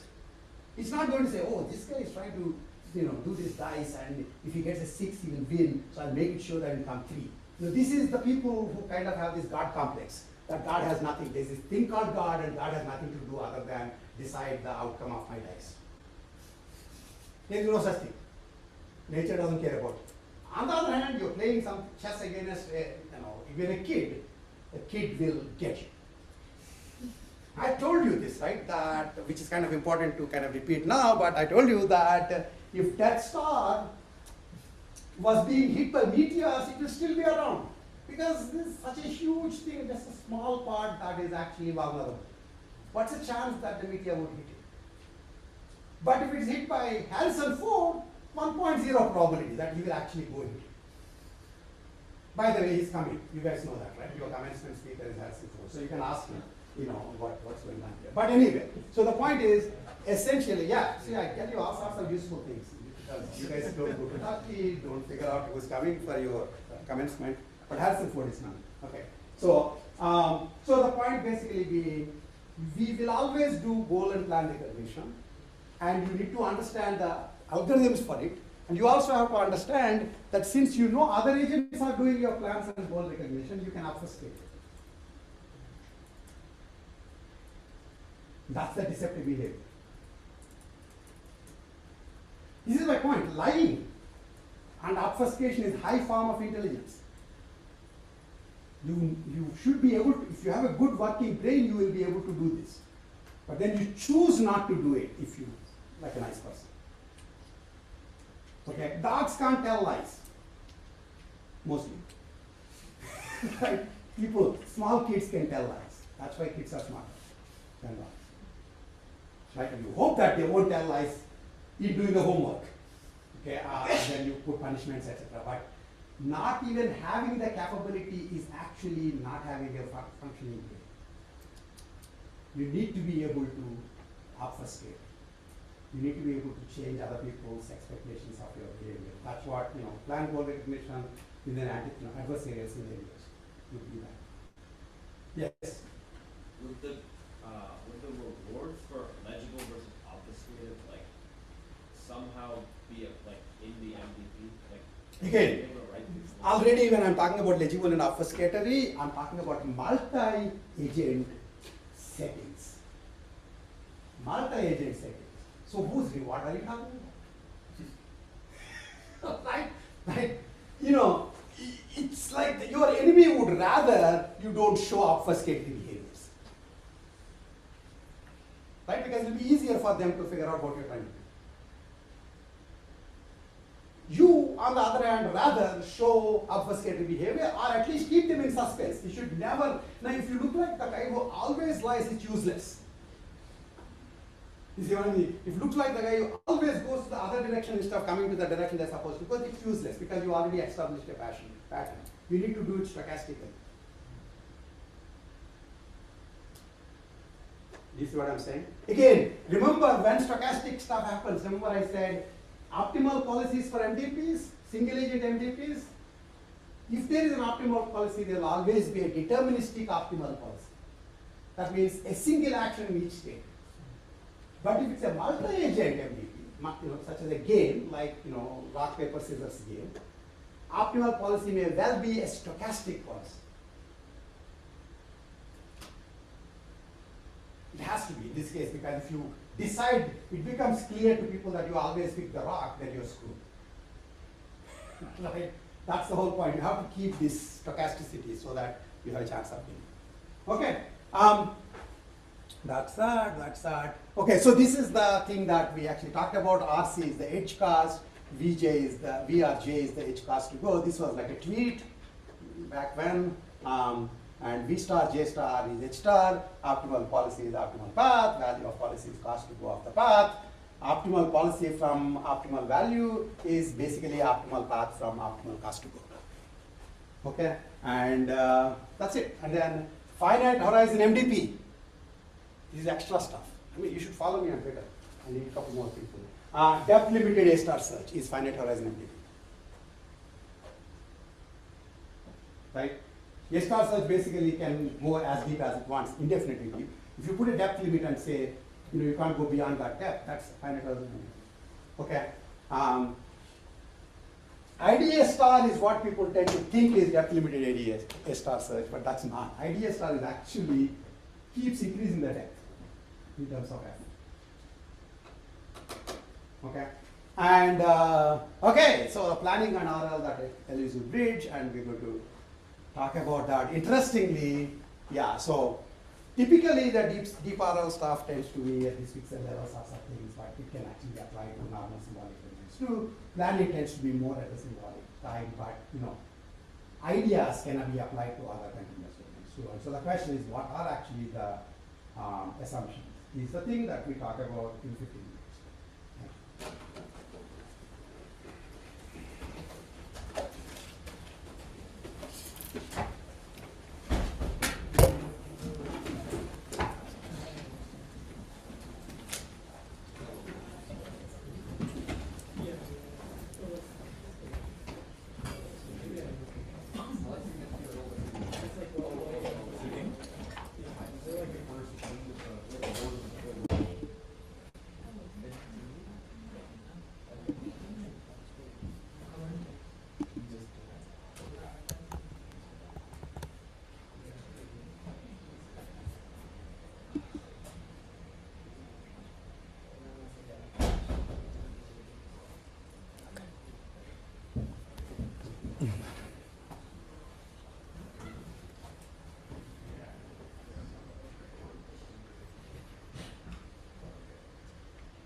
Okay.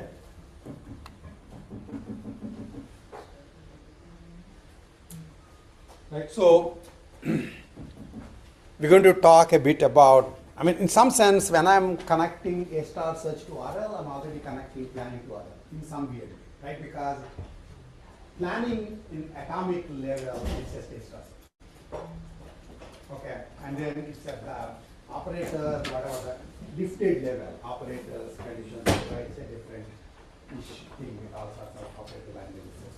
So you already had some idea about what RL means, what planning RL connections are, because you connected RL and planning and MDP, and MDP is basically learning the models of MDP. So a couple of things is, in the case of the atomic story, let me put this up. Okay, the case of atomic story, actually, this is one of the few things that I haven't really spent time in this reviewing, but maybe I'll do it if I just I'm doing remedial education on RL anyway. Is the idea essentially about planning is planning takes, one way of thinking about planning is planning takes the model and gives a policy. Okay, so the model and of course the goal, and basically the model includes the domain model plus the initial and goal states and gives a policy, right? And RL, in general, one way of thinking about it is that MDP is the middle ground kind of thing, but really you can think of RL as converting experience into optimal action. It takes experience and gives it new policy. And the interesting thing is RL by itself is just really going from experience to policy, and if you don't do any middle steps and go directly from experience to policy, that is typically does not going to care about transition model. Okay, just to make sense of that, consider the two-step way of doing RL, which is tweak the experience, convert it into the model for MDP, and then use the model and do planning on it, and then you get the policy. So in fact, in a general sense, again, the word planning can either be used to talk about just PDL planning, which is one reasonable thing, but the other is basically planning is the activity of going from a known model to the optimal policy for the, in that model. RL is the RL basically first gets the model and then goes from there to policy. That means it basically has a step of planning in it. So RL sort of includes planning. Okay. The only strange part is this version of RL, because by definition RL doesn't really need to even do the model computation. It can go directly in all our pictures. It can go. What the heck is that?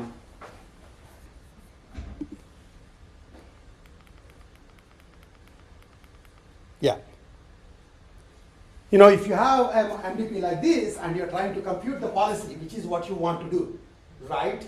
Essentially, you can go directly from the MDP to the policy without knowing the model. Because if you are an agent, you actually do experiences. You basically do some trajectory. So you do some actions, some states, and you get other states, you do some other actions, and this, you get a trajectory. And you get enough of each of these trajectories are experiences, right? And you can take these experiences and to some extent, the way I was telling you, you can compute the transition model was going from experience to this. So when when I was talking about how to get the transition model, all I was saying is once you do the experiences, right, you then convert those experiences into like the transition model. And then you already have the reward model separately. That actually reward model in the case of RL is either specified or you just feel it anyway. And so once you have the transition and reward model, then you can do Bellman and you get optimal price. Right? So the interesting question, of course, is this is the middle step. This is sort of the middle step, right? And if you do this middle step, then it becomes much simpler to talk about planning RL connection. If you happen to do that middle step.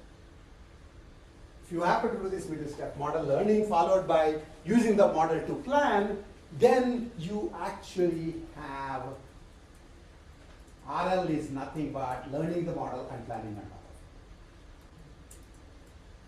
Okay. If on the other hand you don't do the middle step, then RL is actually going from experience directly to the policy. And that's the model free RL.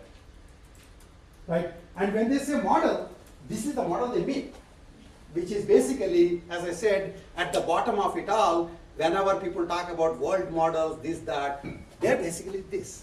They're trying to compute the transition function. If you are in this state, you do this action, what is the type of states you're likely to get with what probabilities? And as I said, instead of computing these as specific ratios, you can train a network that just emits these numbers correctly. And it's the network that's being trained which will capture the dynamics. So, in doing a huge digression, things like JEPA, etc., are supposedly trying to just directly capture the dynamics as a network to some extent. Except they also do this from the perspective of one of the other issues is how do you represent these states, which is something that we'll get to in a minute. Atomic cases, you don't represent states. State is indivisible entity. But in the non-atomic case, states are basically, they're a bunch of pixels and you might be finding some representation for that. And one of the interesting things that happens is you might both find a representation and within that representation space, learn the transition function. And that's basically what things like JEPA do. Okay, we'll get to that again. Okay, but those are all model-based reinforcement learning. Model-based. And if you don't have the model, you go directly, then you get model-free reinforcement learning. And one of the interesting things, actually, that's a useful thing to know is it's actually quite easy to decide. I mean, let me give you, because I don't know how much you know about model-free versus model-based. So I already told you how to do model-based RL, right? Because if you have been given this particular environment, and remember when they give you this environment, what the heck is happening to me? Yeah, if you give this environment, you don't get this. Giving this is giving the transition dynamics for this environment. Do you see what I'm saying? This is, you don't give this, you just give this environment. The agent is basically walking, sitting in some place, trying to do some action, and then finding where it's where it is, and then doing another action where it is, and it's getting a bunch of these experiences. Do you understand what I'm saying? If it's getting this bunch of these experiences, then why is this having so much trouble? Yeah. So if you're getting this bunch of these experiences, then you can convert those experiences first into the transition model, the intermediate step. You see what I'm saying? And then do model-based reinforcement learning. Because that is where the connection to MDPs are very clean. Because you are almost setting up an MDP and solving it. You can interleave these processes, but in the model-based case, you are setting up an MDP and solving it. In the model-free case, the MDP is in the background. Essentially, if I'm actually doing these kinds of experiences, that if I'm in this world and I do a bunch of steps and then essentially reach a place, and then as I'm going through the steps, remember, in a normal RL scenario, as I'm walking through the steps, I feel the reward washing over me. And so I have the ability of adding up the rewards, right? Then I know how much reward I got when I did a trajectory, right? And so I can basically say that when I was in this state, I was getting, let's say, reward, let's say minus 0.1. But then as I did this, one more state like this, and then as I did this, I got a total of +4. That means even though that thing, immediate reward is -1, really it can get me +4 experience. That's an approximation of its value with respect to this random policy. This is what I'm saying. So the simplest idea in model-free learning is this temporal difference learning, which is essentially if you are in a state where you have a current value estimate of that state, and also you always feel the reward anyway. And so imagine you just initialize the values for all the states. And then you are in this state, you currently think this value of the state is like, negative, etc. And then you take a step, right? You suddenly feel humongous amount of reward washing over you. So you add up the reward there plus the reward here, that's the total reward you got. That essentially means that, and if it's that positive, that means this thing was, its value should have been higher. Its reward is still minus 0.1, but its value should have been higher. Because if you are surrounded by good neighbors, this is all real estate, my friends. I mean, basically, model-free RL is real estate. Right? If you are in a good neighborhood, then you too have rich valuation. Right? If you have an ugly-looking house in, Brentwood or whatever, the Beverly Hills, it has higher value, right? Because in essence, the neighborhood, because from there you're going to other parts which are very, very interesting. And so, that location, because of the neighborhood, that location has a higher value. This is basically model-free learning. This is temporal difference learning. What temporal difference learning is saying is that currently I'm feeling this much reward and this is what I think is the value. I take a step, I actually experience the reward for doing that step. Right? And then plus I know that this guy has a value too in the same initialization. That is the approximation of how much this guy thinks the total value from here onwards. So I add up this reward plus this guy's value. That is the new estimate of my value really. And clearly I was thinking -1 is my total value, but by this I got +5. So of course I can right away change it to +5. That's a smart, dumb idea because it is possible that, first of all, you may not be doing this action all the time. And secondly, when you do this action, you may not get this output, right? Because actions are stochastic. It is actually possible that for doing this action, only 1 in a million times you will get into a state which is +10, value. Do you understand what I'm saying? And so basically you can't be too greedy. You can't just change your value right away. You essentially nudge your current value to be closer to your neighbor's value. That's temporal difference learning. Looks like why are we doing computer science to get to taking two numbers, taking the difference and taking alpha of that difference and adding it to the original value and say that's my new value. Do you understand what I'm just saying? That's exactly what temporal difference learning is. And the interesting thing is, there is some reason to believe that the dopamine circuits in brain essentially do this kind of temporal difference learning. This is part of the reason why, if you wonder why Rick Sutton is famous, it's because of this idea.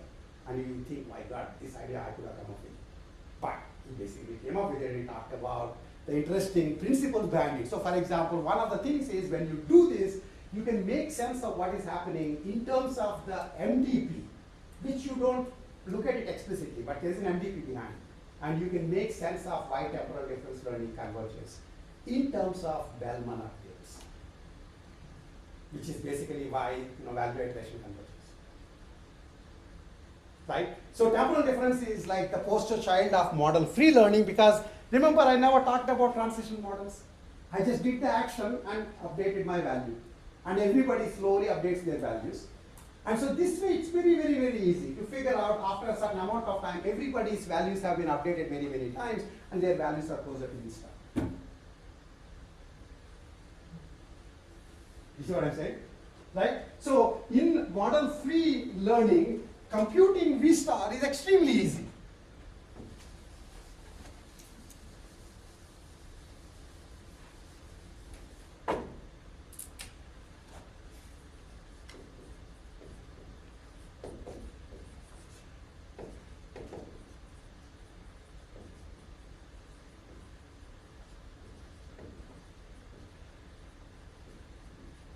Everybody's V star will you know.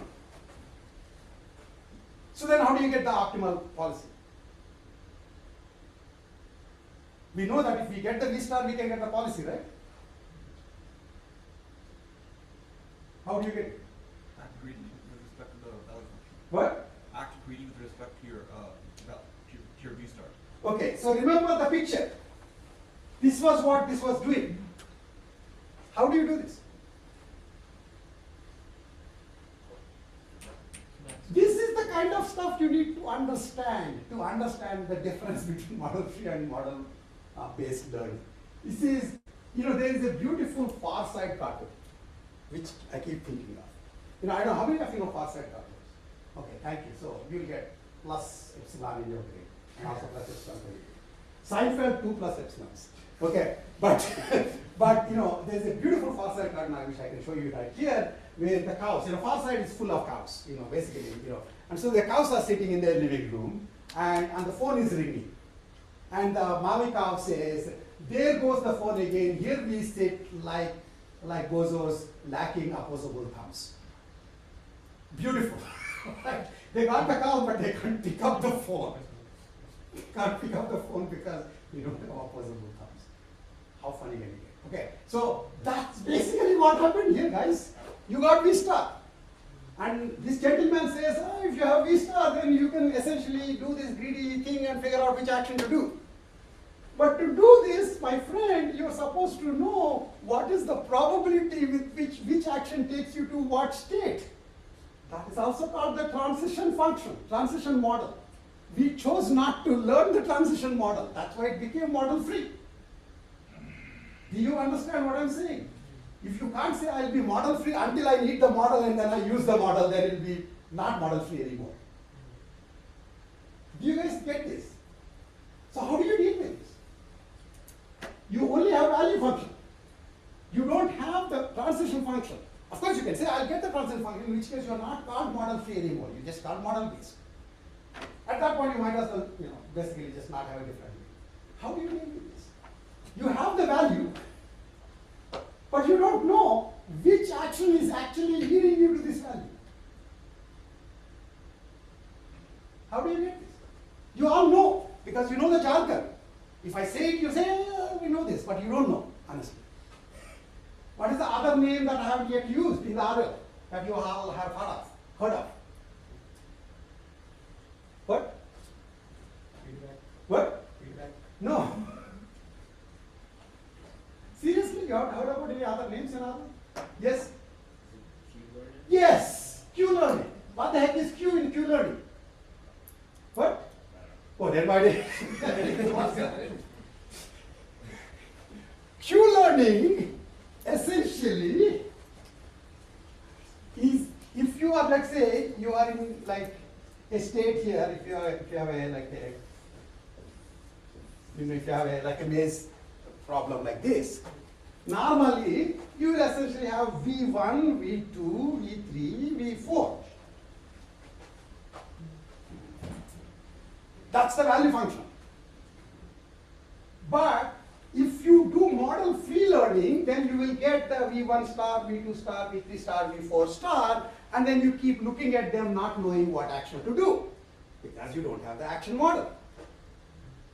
And if you actually compute the action model, then you are no longer doing model free. Instead, you do this trick.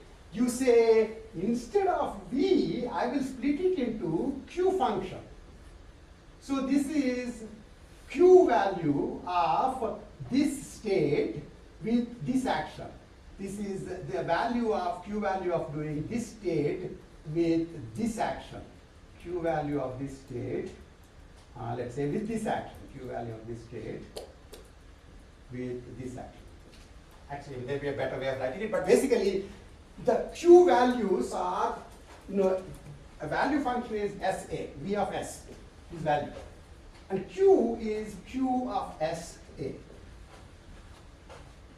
That is, if you are in the state S and you do action A, what is the best amount of value you can get after that?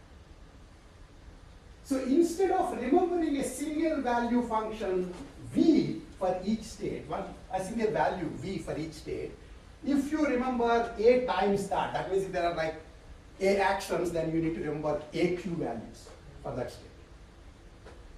And then you update each of them during the model free learning. And the value and Q are very well connected, right? Basically, value of S is nothing but max of Q of SA. Right? Right? Value of S is max of Q of SA. So you separately track Q values, and then as you need, you can convert into value because it's just max of the values. The advantage now is you no longer need the action model. This is the Q trick.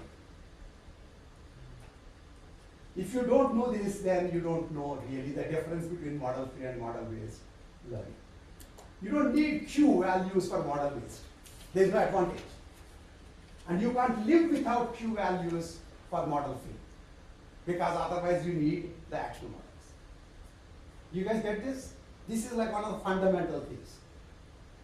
And you can talk about basically whatever I was saying earlier. Temporal difference learning is basically the space of values. If you do the same temporal difference learning in the space of Q values, then you got the policy. Right? Because in this state, it has all the Q values, and you pick the Q value that has the highest. Okay, that's basically the action that basically gives the highest value. So you know where the V star is coming from. How do you calculate that Q? That's what I'm saying. You update the Q value instead of value. But like, what's the initial value? You can initialize what was the initial value for the V function. You have to initialize it and update it. Here you are initializing Q values and not updating them. That's what Q learning is. And if you look at, again, you can look at my lectures and then you'll see it's very similar. Essentially, TD learning with value replaced by Q values is Q learning. And the reason you need Q learning is because that way you can also get the policy from value. Otherwise, you just get the optimal value, and that's not enough. In general, I kept saying, if you have the optimal policy, you have the optimal value. I mean, if you have optimal value, you have optimal policy. But that's not really true. Because if you have optimal, it's basically for people who have the transition models already. If they have transition model already, and you figured out V star, then you can convert it into pi. But if you don't know transition function, then even if you have V star, you keep looking at it like those cows. Because you don't know what action actually got the V star to have that. Because V star is the max of doing different actions from this state. And if you basically keep track of all Q values corresponding to each action and separately update them, which is very much possible, because that's exactly what you do when you're doing experience, you know what action you did. Remember, knowing what action you do is different from knowing the transition model. Model 3 doesn't say that you don't know what actions are. You do know the actions. You just don't know what their probability of transition is, that if you do this action in this state, what is the probability that you go to this state versus this action? That's the part that you know. You see what I'm saying? So it almost looks crazy that this distinction exists, because how hard is it? Why do you need this? How hard is it to why I'm doing this? How hard is it? I'm speaking the one slide. How hard is it to do this? Why can't I do this? If I do this, then I don't need Q learning. Did you guys understand that? So you don't need Q learning if you have the model. I mean, of course, you can do Q learning, but it's unnecessary. Q values are like absolute necessity if you don't have the transition model. Otherwise, you can have it. It's just one more terminology. Do you see what I'm saying? So why is it that people do even model free? First of all, the interesting part essentially is if you go directly from experience to policy, which is basically what model free learning does. It doesn't have a model. When they say model, not the reward model, it actually doesn't have the transition model. That's it. Then that's all. The thing basically is, what you lose is, of course, the ability to do planning. Well, since it's a planning class, you'll say, if you don't do planning, how come? Right? But on the other hand, why do you do planning? Planning is the way of projecting your futures without doing them. Do you see what I'm saying? I can say, oh, then I do this action, then I do this action, then I do this. This is basically planning. The difference between planning and doing are that in doing you can get hurt. In planning, you don't get hurt. And if you only plan and you never do, you either get hurt or you get happiness. Unless you just like planning, right? Ultimately, you make plans so that you can execute them. But if you don't, if you're trying to figure out the plan by actually directly acting in the world, then you can actually get into trouble. Non-ergodic words that we talked about. And so planning essentially tries to mentally simulate, project the world models. Project these world models in terms of if I do this action, what will happen then if I do this action. This is basically one of the weirdo things is model-based everything is the first idea that has been there in computer science and in computers, all of computer science. Model-free comes later, and in fact it's more closer to what animals might be doing. Because to the extent you didn't think of, if you never saw your dog thinking in one place and thinking like this, it's because it has no model. It needs to do it to feel it. Do you understand what I'm saying? It needs to do it to feel it. Now, you might ask, how is it the case, Rao, that when my car is going towards like the area that slowly, eventually leads to the vet's office, my dog starts going crazy, even though it's not already in the vet's office. On the other hand, if it is closer to the area that leads to the dog park, it goes crazy happily instead of crazy unhappily. Clearly, it has some idea. Well, it did model free learning. It realized that this state is no good state, because from this state you seem to be winding up going to that state that is full of needles and stuff. When you were a kid, pretty much that's what you're doing. You're not that much different from a dog when you're a kid, right? Basically, you get put in your back seat and you're tied. You don't get to get off the car and say, now the ice cream store is here, let me go here. There's no such thing. Your actions are determined by your mom and dad. And yet you can start seeing, oh my God, I'm going towards this area where there's ice cream stores galore, and ice cream has given me a lot of happiness before. And so you did model free learning, essentially. This is basically called passive learning. Right? Without actually acting in the world. So, animals may very well be doing without the main translation model. Of course, we don't really have a complete idea, but the point, of course, is if you have the model, then you can do both projections and counterfactual reasoning, which is, this is the way the world is, but if I do this and this and this, what would the world have been like? This is the way the world was in 19th century, and if you do these variations of things, what would the world have gone to?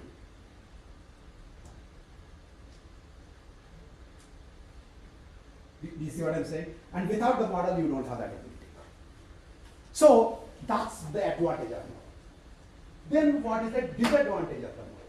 Why are people doing model free at all? I mean, understand if you're an animal, maybe you don't have neural networks or something. And animals have neural networks. Why can't they build a model? Why would you actually go for model free instead of model based? Yes. Depending on what your actual state space is, you might just not be able to really efficiently express it. Express what? The entire transition function. Like for example, in RL for LLMs, I don't really know how you would express the transition function outside of doing an entirely separate model. It is expensive to keep together. Okay. The model is just too difficult to quantify. So not quantify. So basically, it's sort of what you guys were saying, especially what Mark was saying, which is there are just way too many actions. This happens normally in the continuous action space. There are way too many actions. And trying to get, it's so much easier to talk about these kinds of,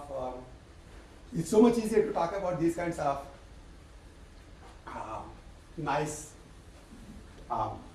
ratios if it is a maze problem with up, down, left, right, 4 actions. You should be stupid not to do model-based learning in the maze problem.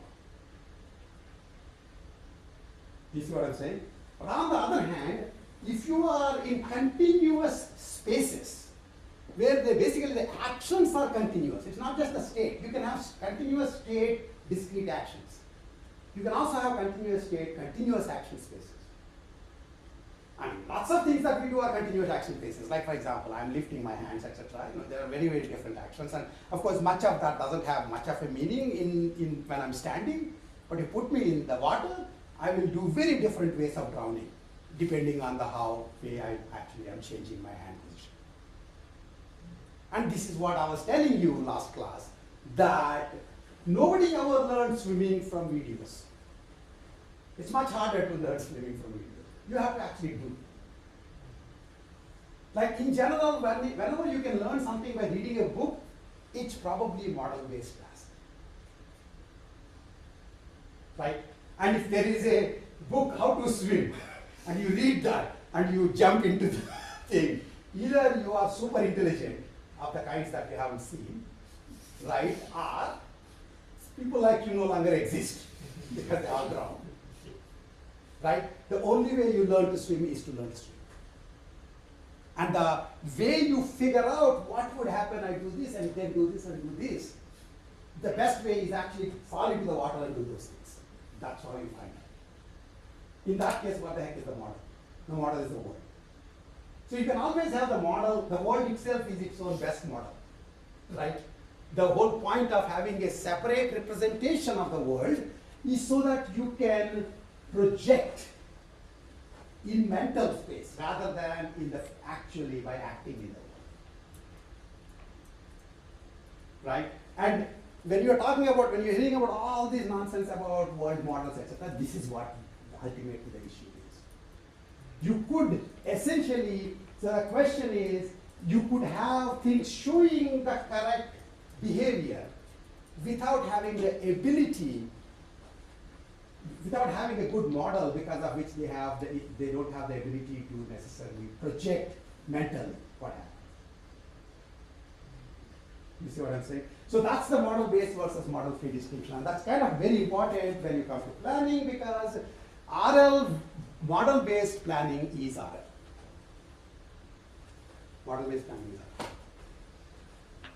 I'm sorry. Model-based RL includes planning as its second part. It learns the model, it uses it. Now the only difference is these pictures make it look as if you first learn the full model, then you do separate planning. But you can mix and match. You can do a little bit of learning of the model and then compute it to a policy. Then you start sticking to that policy while being a little epsilon greedy. That means epsilon grant noisy. That means everyone epsilon probability you do something else. So that you learn more of the model. And then every once in a while you recompute your policy and then you be on that policy. You see what I'm saying? If you fully learn the model and then start using it, then that's the classic case of planning. Even in normal planning, if you haven't given you the full PDL model, I give you a reasonable PDL model, you can make a plan with it, you start executing it in the world, things don't go according to what you're expecting, then you can update your model. You can update your PDL model. That's just how. You see what I'm saying? Okay, and then these pictures I like, but this is the picture that Sutton writes. That's also a useful way to think about it. The cycle is, this is an interesting thing, which is if you basically have experience, you can start from here, there's a nice cycle. If you have experience, you can learn the model, you get the model, you then do planning, you get the value and policy. Or you can go directly from experience with model-free learning to value and policy, basically Q learning. One of the advantages is once you have value and policy represented, then you can act and get experience, more experience. Right? So that's the cycle essentially in terms of how are you getting the experience, how are you converting it into it. So RL is sort of an end-to-end learning thing where you are working in the world, you're getting experience, and then you're also trying not to get killed by actually learning, trying to kind of using the value policy as a way of remembering what are good things, what are the bad things. And if you are using model-based, you can also Not just value policy, you can also learn model. Remember that you only need these really, this is a middle part. Think about, can anybody tell me equivalent of this in supervised learning? Not a great equivalent, but at least like a middle step. Use experience to how the model changes after take the step, and the next example of the next step gonna be the label. No, here is a simple idea. Convert the data into a hypothesis, and the hypothesis to predict new data. Really, machine learning is, you have seen a whole bunch of labeled data, supervised learning. If you've seen a whole bunch of labeled data, you got a new data point to label, you should be able to label it. That's all I care. How you do it, I don't care. You could just go from all the data and just directly use, non-parametric methods, basically, things like nearest neighbor methods. We'll keep all the data lying around, take this new point, put it in the same space, see which one is it closest to, take the majority label in that particular region and say you get that same label. That's non-parametric learning. That's kind of model-free learning. There's no hypothesis. Instead of model-free, it's a hypothesis-free learning. Non-parametric learning is hypothesis-free learning. Right? And if you, on the other hand, decide to learn a particular hypothesis and then predict, then there's a middle step. So for example, you can say, I have this data, this is a binary classification thing, I'm going to learn a hyperplane that mostly separates the positives from negatives, and I'll only remember the hyperplanes equation. And then when I get a new point, I just see which side of the hyperplane it is, and I'll say, if you're on this side, you get plus, you're on this side, you get minus. There's huge advantage for this, because now you don't remember the data. You can throw the data out the window. You just have to remember this hypothesis. Huge compression. But then, of course, one of the things in the hypothesis part, which doesn't really happen in the model thing, is depending on the class of hypothesis you are looking at, it may well be that it's not expressive enough to actually correctly separate pluses from minuses, as you know. Do you understand what I'm saying? And so this is, parametric learning is model-based learning. And non-parametric learning is model-free learning, but for supervised case. So model-free and model-based for reinforcement learning case, which is a type of partially supervised learning, where basically after some number of things you get a reward. Some number of decisions you get a reward. That basically the model-free, model-based. The model there corresponds sort of weakly to the hypothesis. And you keep this in mind, all sorts of interesting connections can be made about when do you do non-parametric versus parametric learning. Anytime you do parametric anything, you reduce the expressiveness. Because you will always desperately, I basically say, this is my data, let's say if I say the data is like this,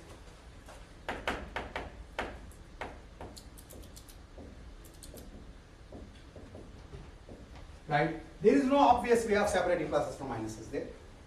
They're not linearly separable at all. So if you're only looking at hypothesis this specified as a parametric function which is a straight line as a hyperplane, then it would be basically only approximately separating.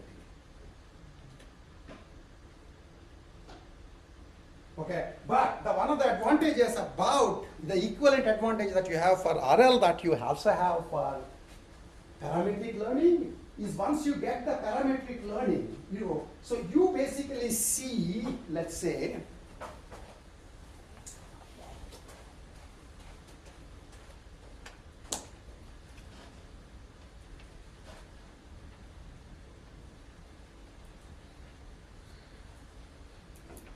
imagine you have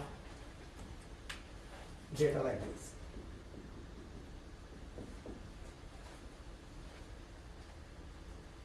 Right?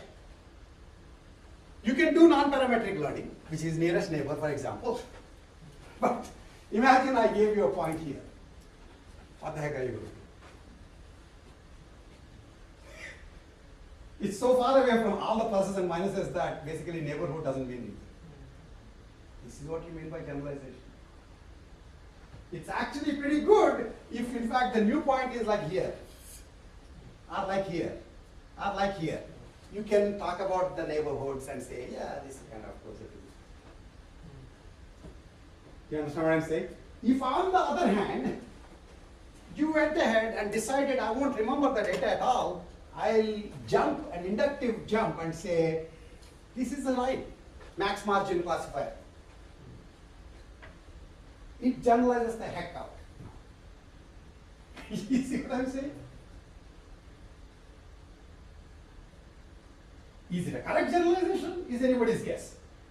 But the reason you get the middle part is you can go beyond the data. That's the reason you avoid imitation learning and get the reward, learn the reward function. That's the reason you avoid just doing model-free learning and might get the model.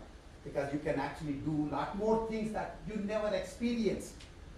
Once you get the model, you can consider combinations of actions that you actually never experienced and then put them together.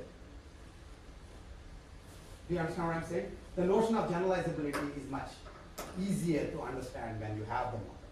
But then, in getting the model, you may have lost some of the, like for example here, had it been the case that there are also minuses here, there are also pluses here, putting this line is a convenient myth. You see what I'm saying? You just generalize the heck out, but actually, you may very well do better for the in-distribution points by using nearest neighbor.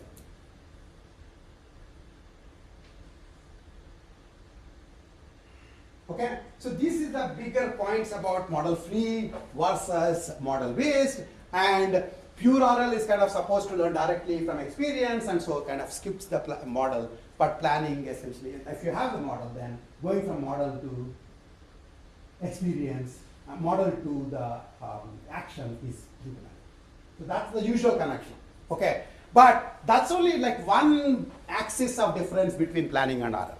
The other important things, for example, is models basically in the planning you tend to assume that somebody gave the model, and so it's on them. Whoever gave the model, they should have made sure the model is good. And you are only interested in just doing correct planning with respect to that. In the case of RL, essentially it's trying to learn about its environment and do planning with respect to it. And every given point of time, its model is only incomplete. And the optimal plan with respect to an incomplete model may still be far from optimal in the complete model. Okay? And then, again, and the other interesting question, which is like a very important thing, and I actually have a long, write-up on world models, and, kind of making weird put-downs of Yann LeCun and his Japa, basically, which is that if you try to learn models from pixel space, which is basically what Japa, etc. try to do. So you have like a frame, another frame, and you did an action, and after that you get this frame. Essentially, normally you have like some frame, and you do an action, you get a new frame, and you're trying to figure out what the action did change, right? And you have no notion of any abstractions. You only have pixels. And you're trying to train something that both learns the representation of these pixels in terms of what you think of, I see that, after this action, the cup which was on top of the drawer fell on the floor, is what you might say. But that's a very symbolic description. Really, all that is this is a bunch of pixels, this is a different bunch of pixels. And it needs to come up with its own representations and its own abstractions with respect to which it is able to capture the transitions correctly. And if it is optimizing the loss function that way, is there any guarantee that that representation it is using is going to be interpretable in any way to you? And also, most of the abstractions in our world are actually made by us.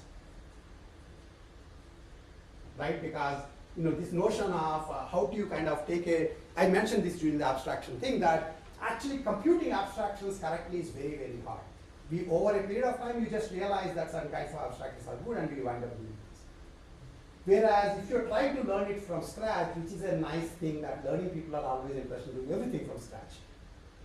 And deep reinforcement learning people are, like Jan keeps saying RL is not what I'm doing the world model learning. But really, both of the word deep for both of them is going all the way back to pixel space. Signal space. And if you're learning models there, the question is, first of all, will they be interpretable? And secondly, will they benefit from the linguistic abstractions that we already have? And already there is actually what going on in the world models thing, which they say, if you try to do this jointly with both linguistic data and the pixel data, frame data, you get models that are better, quote unquote, in terms of their predictive power. That should not be surprising.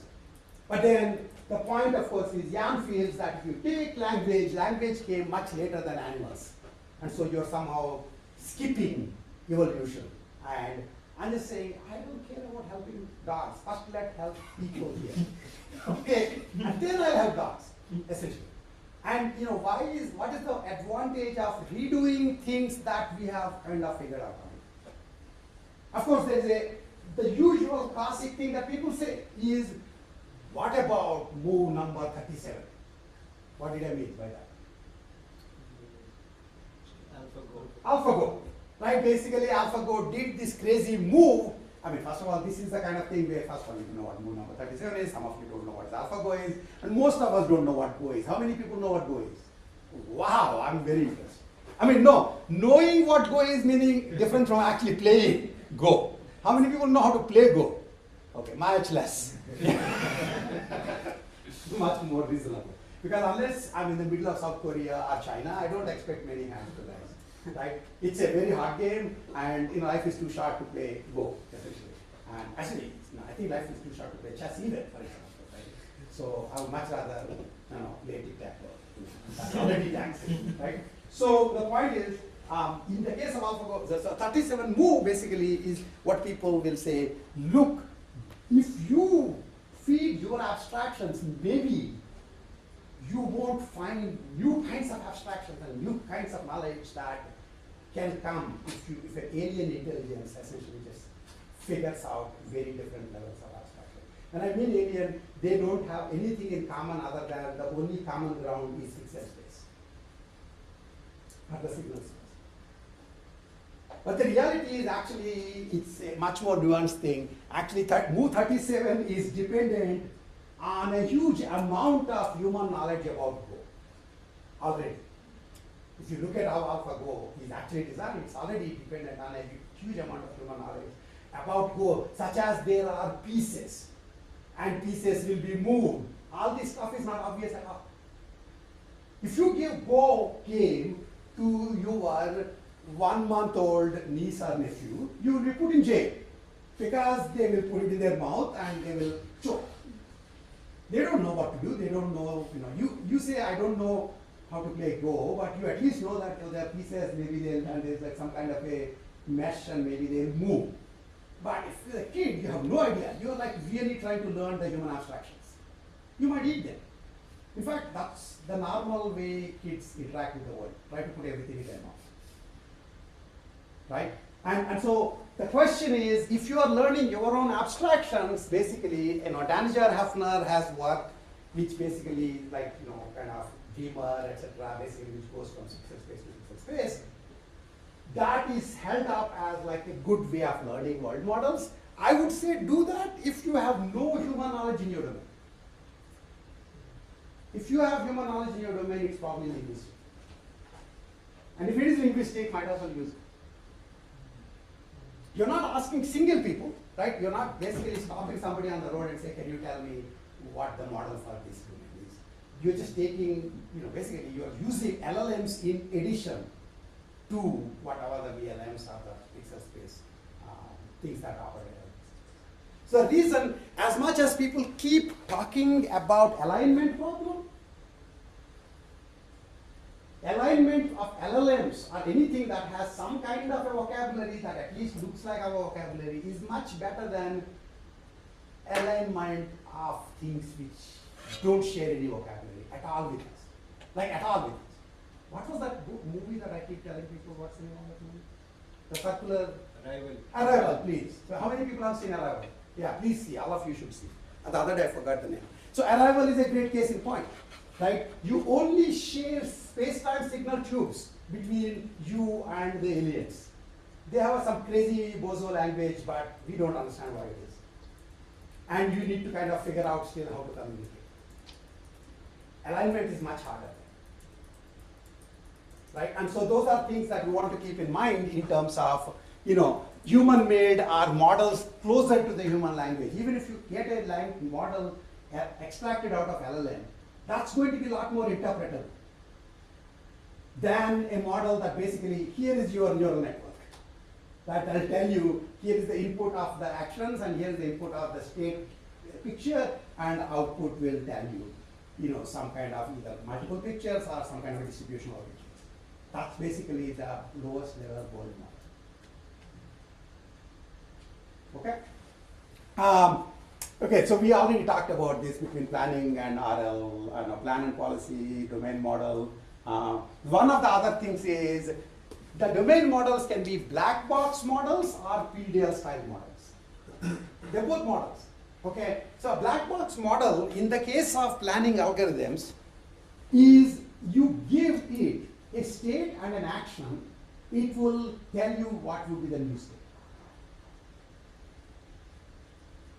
In PDDL, you can compute it yourself, right? Because you know the state, which is a bunch of state variables, and you know the action in terms of preconditions and effects.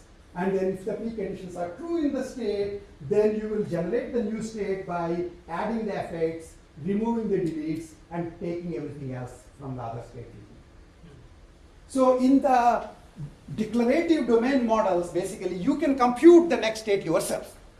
In the black box, it actually just directly takes the state and action and gives you a new state. It could be PDDL state, it could be like an atomic state. Imagine there is, you normally have like the PDL model already. So imagine there is a thing called PDDL simulator. Basically, it's called the word simulator.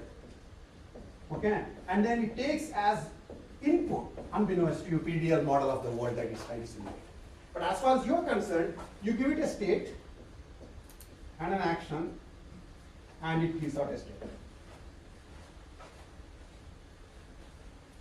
I would argue that everything, pretty much everything you have done in planning up until now, even though we did it in the context of PDL, can essentially be adapted to these black box models. Do you understand what I'm saying? It can be adapted to the black box models because you can basically simulate what happens without having to do it in the world. So you're doing the simulation not mentally, but on a simulator. So you're using like the PDDL in a way to make a simulator. So basically, if I give the PDDL here, then that's possible. Otherwise, I can actually not have PDDL. I just have a new, like a C program that basically takes Bloxworld states and then Bloxworld actions and gives Bloxworld states out. As far as you're concerned, you can still do planning. Do you understand what I'm saying? So if you do that, then essentially you're doing planning with black box models is like doing RL with simulators. Simulator is not the word. Simulator is something somebody wrote, just like model is something somebody wrote. You might learn the simulators, you might learn the model, but the world basically is the real world. Unless it's a virtual game or something, there is no notion of the world, there is no notion of the simulator being readily available, hanging around. The only exception is video games, where there is no world. You wrote the simulator, you wrote the game yourself. And in that case, if you're actually trying to learn the video game world model, I tell you what to do. Copy the code. In this world where everything is copied, including Claude, which is available right now, right? So nobody tries learning what other guy's video game is by the world model is a dumb idea. Doing it for for the real world makes a lot of sense because real world nobody has hidden the real world unless you believe in God with 8 or 15 hands or something. It's just working and we have no idea what its model is and you're trying to approximate it. Like there is nobody who knows. Right? Whereas for the games, there is somebody who knows. Just wait there. Get the thing. Unless there's a good reason why, what is the point of learning a virtual world when the world is actually determined by a piece of code? And what are you trying to do? It can be done as an evaluation function, and then since I have an idea of learning world models, I don't know how to check it, so I will try to apply it to a virtual model, virtual world, and see how good is it there. In which case I can understand. But a whole bunch of world model research people are into just trying to learn the game models. And it just begs my, because why would you do that? What's the point? Yeah. So model 3 would just not be great for chess at all in this case because we already have a model of chess. Yeah. So first of all, model. So you can do anything that's model based in a model free way. Not everything that is model free can be done in a model based way because there's no model and it may be hard to convert it. Okay. So but when you remove the model that actually is there, then the question is, where did you keep it? Did you keep that model as a simulator that is accessible to you? So then that is you are externalizing your brain. There is a difference between having PDL in your head and trying to simulate it. Having a simulator for blocks world here, where it will tell you what the states are, but it doesn't actually get into, like it might say, now the block fell or something, but it doesn't actually break anything, etc. Versus finally doing it in the real world. Because real world ultimately is its own simulator. If these other two are still actually simulating without doing it. What exactly is the reason why, as I said, you do learn flying on airplanes, flight simulators? First of all, flight simulators, like the air that makes plane travel so damn painful, nobody had to write it. There's no program that somebody Boeing had to write as to how air behaves, when it's supposed to become, like very, like there will be disturbance and there will be other stuff. It's nature. You didn't have to write it. Simulator, flight simulator on the other hand, somebody had to write it. They had to learn the physics and make a physics-based model of the flight simulator, which is only like an approximation of the real flight still. And the more faithful you want to make, the harder it becomes. So for example, in NASA, since we're talking about Artemis, etc. recently, in NASA, I think I may mention this, they have, if you go to Ames, they have these humongous wind tunnels, like really humongous wind tunnels, right? And the whole point is actually simulate the effects of air, effect of airflow of different types on various kinds of flying things. If you understood the physics correctly, you could just do it without doing this actual simulator. So there are a variety of simulators. They can be physical simulators, they can be code-based simulators, but in the end, world is its own simulator. And when we normally talk about RL, we talk about RL as world as its own simulator. But you can also think about RL and planning with different levels of simulators placed between the world and you. So there is world. There is a sort of very physics-based simulator. That's kind of costly. There is a slightly more symbolic simulator. Then finally, there is a PDL style simulator. You might use them. This to make a plan, check how good is this, and if it's okay, then you check and how good is this, and if it's still okay, then you try to do it in real world. This is LLM modulo with multiple levels of verifiers or verifiers of models. Okay. So in general, the point, of course, is you can have black box models that will have simulators, and that changes RL. So RL with a simulator, I would argue, is actually just planning. And you're just using RL terminology to do approximately planning. Because you can solve MDPs, right? Here's the following thing. Think of the following. Suppose I gave you the MDP with the model, that is the transition model, the reward model. Right? Then can you do model-free learning on that? Can you do TD learning on that? I gave you everything. I gave you the model as well as the entire MDP specification, transition model, reward model. Can you do TD learning on that? Of course you can do TD learning. Right? Because you have the model, you can use the model to simulate what the things are going to happen and just do TD learning. But TD learning is the only game in town if you don't have the action model. But if you have the action model, you can still do TD learning. You understand what I'm saying? That's assumes that model free can always be done, even when there's models available. But sometimes when you do model free, then basically there's no model available and still it was able to do it. So even if you give a maze problem without the dynamics, model free will still done. Okay? And so the point I was trying to make here is if you had a situation where you had an MVP with the transition model and reward model known, and you solved that MVP with Q learning. Do you understand what I just said? Are you doing RLR plan? Do you understand what I'm saying? Are you, when I say 4 plus 3 plus 2, are you doing computation or are you doing learning? I mean, you can learn 4 plus 3 plus 2. I learned that it is 9. Like, or you could just figure out how addition works and then you can do it much faster.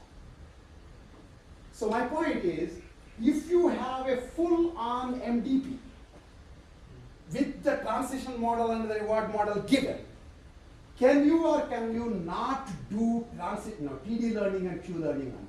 Yes or no? Yes, you all agree. Would it be the right thing to do? When could it be a right thing to do? No, I gave you everything. Remember that the point is, I am giving you the MDP with known T and known R. If I give you the known T and known R, there is no learning. It's basically as good a learning as I learned what is 4 plus 3 plus 2 in the class today. You go and tell your mother very triumphantly. And then tomorrow I learned 4 plus 2 plus 9. Day after tomorrow I learned 4 plus 8 plus 4. This is a continuous amount of learning you can do. And so you'll never have to actually graduate out of elementary school because there's new stuff to learn all the time. You're never learning any general principles. You're never learning any model of computation. But can you do it? Yes, of course you can do it. So, if you are solving an MDP with known T and R, with Q learning, there are two reasons. One is you want to impress your Unix reviewers that I'm doing RL, not planning. Because planning is not sexy. Even though in this class I try to make it sexy, it's not sexy. RL, ooh, that's very good. Okay, and the second idea, honestly, is basically, if I can get there, in a second I'll get there. Where is it? RL is just a lazy and weak method for known model. You understand what I'm saying? Right? Imagine, think of the following, my same example of 4 plus 3 plus 2 things. Okay, imagine you don't know the concept of numbers. Right? And essentially there is like at least one script we know that hasn't yet been deciphered. Which one is it? Harappan script hasn't been deciphered. Okay, so you are taking the Harappan school. You're going to school, every day they'll tell you some crazy symbol, some other crazy symbol, some other crazy symbol. The answer is this newer crazy symbol. Do you understand what I'm saying? Learning is the only way. You have to tell mom I learned new crazy symbol combination in Harappan language. But if you find out that those crazy symbols, this crazy symbol corresponds to number 1, this crazy symbol corresponds to number 3, and this crazy symbol is actually saying 4, then you realize that what they're showing you is the addition. And so you don't need as many examples anymore. Do you understand what I'm saying? So when you are actually given the full model and you still do it in RL, you will be fine, but you're just doing it lazily. It's going to be highly inefficient. These are what I call weak methods. Weak methods always work. Just mugging up whatever the teacher told you and regurgitating outside of the class will always work. Generalization will be much harder in those kinds of scenarios. Do you see what I'm saying? So it's very important to understand that much of the times when people say they are using R, in all the papers that you read, they're actually doing planning. In the sense they're actually solving known MDP with a known model and known reward function. But since they say planning, it doesn't look as sexy. Which is fine. You say whatever the heck you want, but I want to understand what you're doing. Are you actually learning anything? You have to learn anything. I mean, of course, you can learn arithmetic by as if it is some kind of a combination of uniform symbols. And so you don't understand arithmetic, but still are able to overfit to the correct answers. So like in general, I kind of learned from the pixels that whenever I seem to have this kind of pixels, then and then this kind of thing, then I should write these pixels. Right? You could do this, but it's not going to generalize. Right? Because that's like, I don't know if you can see it, maybe they're too far away from me. I was trying to do 3 plus 4 in darts, and I wrote 7 in darts. I was doing my pointillism. Right? And you can learn it at that level, but the generalization is not going to work. So when you have the model and you chose to do the weak method, it's actually mostly a lazy and inefficient method. So the last thing I want to say for today's class is it has become so crazy in the domain that people will take domains with known models and known reward functions. And they'll say, but RL is the way to go because my friends told me. And they'll try to solve it with RL. And so there was basically, and by the way, this is the kind of place where people will set up these competitions in units, RL competitions. So first of all, you should always have competitions that talk about the problem and the solution, not the method. You understand what I'm saying? There is no such thing as English mathematics competition, Chinese mathematics competition. I understand if it's English mathematics competition, more of the white folks can win. I understand that. But that's no fun. That's not like a real math competition. Math competition is just math problem and its solution. Are you able to do it? You don't specify the means of solution. Right? So if I give you the problems, there for example I had a dynamic job shop scheduling problem is a problem. It's the most obvious known model reasoning problem. But then they say dynamic reinforcement learning for. This is like dynamic pixel-based learning for doing elementary school arithmetic. If you don't know it, it looks very impressive. But how do you convince these people that they're actually totally wrong? So they actually once came to ICAPS and they ran this competition. And so basically it's a benchmark, right? So basically people use the known scheduling and planning methods, and some people use the RL methods, and essentially all RL methods are like left in the dust compared to the planning methods. You understand what I'm saying? Pixel-based arithmetic will be left in the dust for somebody who understands normal arithmetic. It's not surprising at all.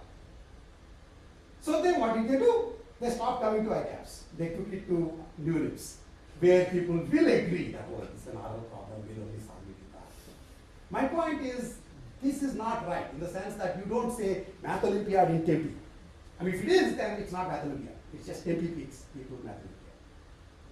Right? So you have to ask yourself, don't look at the right solution for the problem. As again as say, this is the problem, figure out how to solve it. And you solve problems for which you know the models normally with planning and inference techniques. Sometimes if the models are very intractable, that is the T and R are highly intractable, so that you can't do usual projection and plan space, etc., you may very well wind up finding that temporal difference learning is as good as you can get. But many of the times, temporal difference learning is the dumbest idea if you know the model well. But you can impress people by doing that. I mean, it's really true. true that honestly, if you can get your little nephew to get some neural network, this is probably the point of neural networks for babies, dump, books that they sell, right? If you can get your little nephew to kind of start using some neural network terminology and say, Mom, it's not that I don't understand arithmetic, I'm using RL, or I'm using pixel-based, Daniger Hafner style pixel-based word models to compute what the thing is. You should do it if you're doing Harappan language, because that hasn't been deciphered. You shouldn't do it for the stuff that we know how to do. A whole bunch of this I've said in abstract before. Today I'm kind of saying it more concretely, because techniques have their uses. Nothing is ever subsumed. You have to understand when to use what. And again, having understood it, just as once you know what it is to be legible versus obfuscatory, you might decide to be obfuscatory for your enemies. And if you, to the extent you consider NeurIPS and ICLR reviewers as your enemies, you can obfuscate PDDL by talking about RL. In fact, there is a paper that we have in TMLR called the REACT plan. REACT is a planning system that is based on LLMs. And they say we use RL for REACT, reasoning expression. And they say we do actual actions in the world. They take PDDL model. If you look at the appendix, they've basically taken like a small PDL model for a block. And they simulate, the world is the PDL simulation. I think, why are you doing it this way? Why can't you do it in the normal way where you have some problem that you do? You have to give a good enough convincing answer. I'm not saying weak methods are good because they do put less constraints on the structure of the input. But when there is structure, weak methods will never win. You understand what I'm saying? So you should know when to do what. Okay? We'll stop here.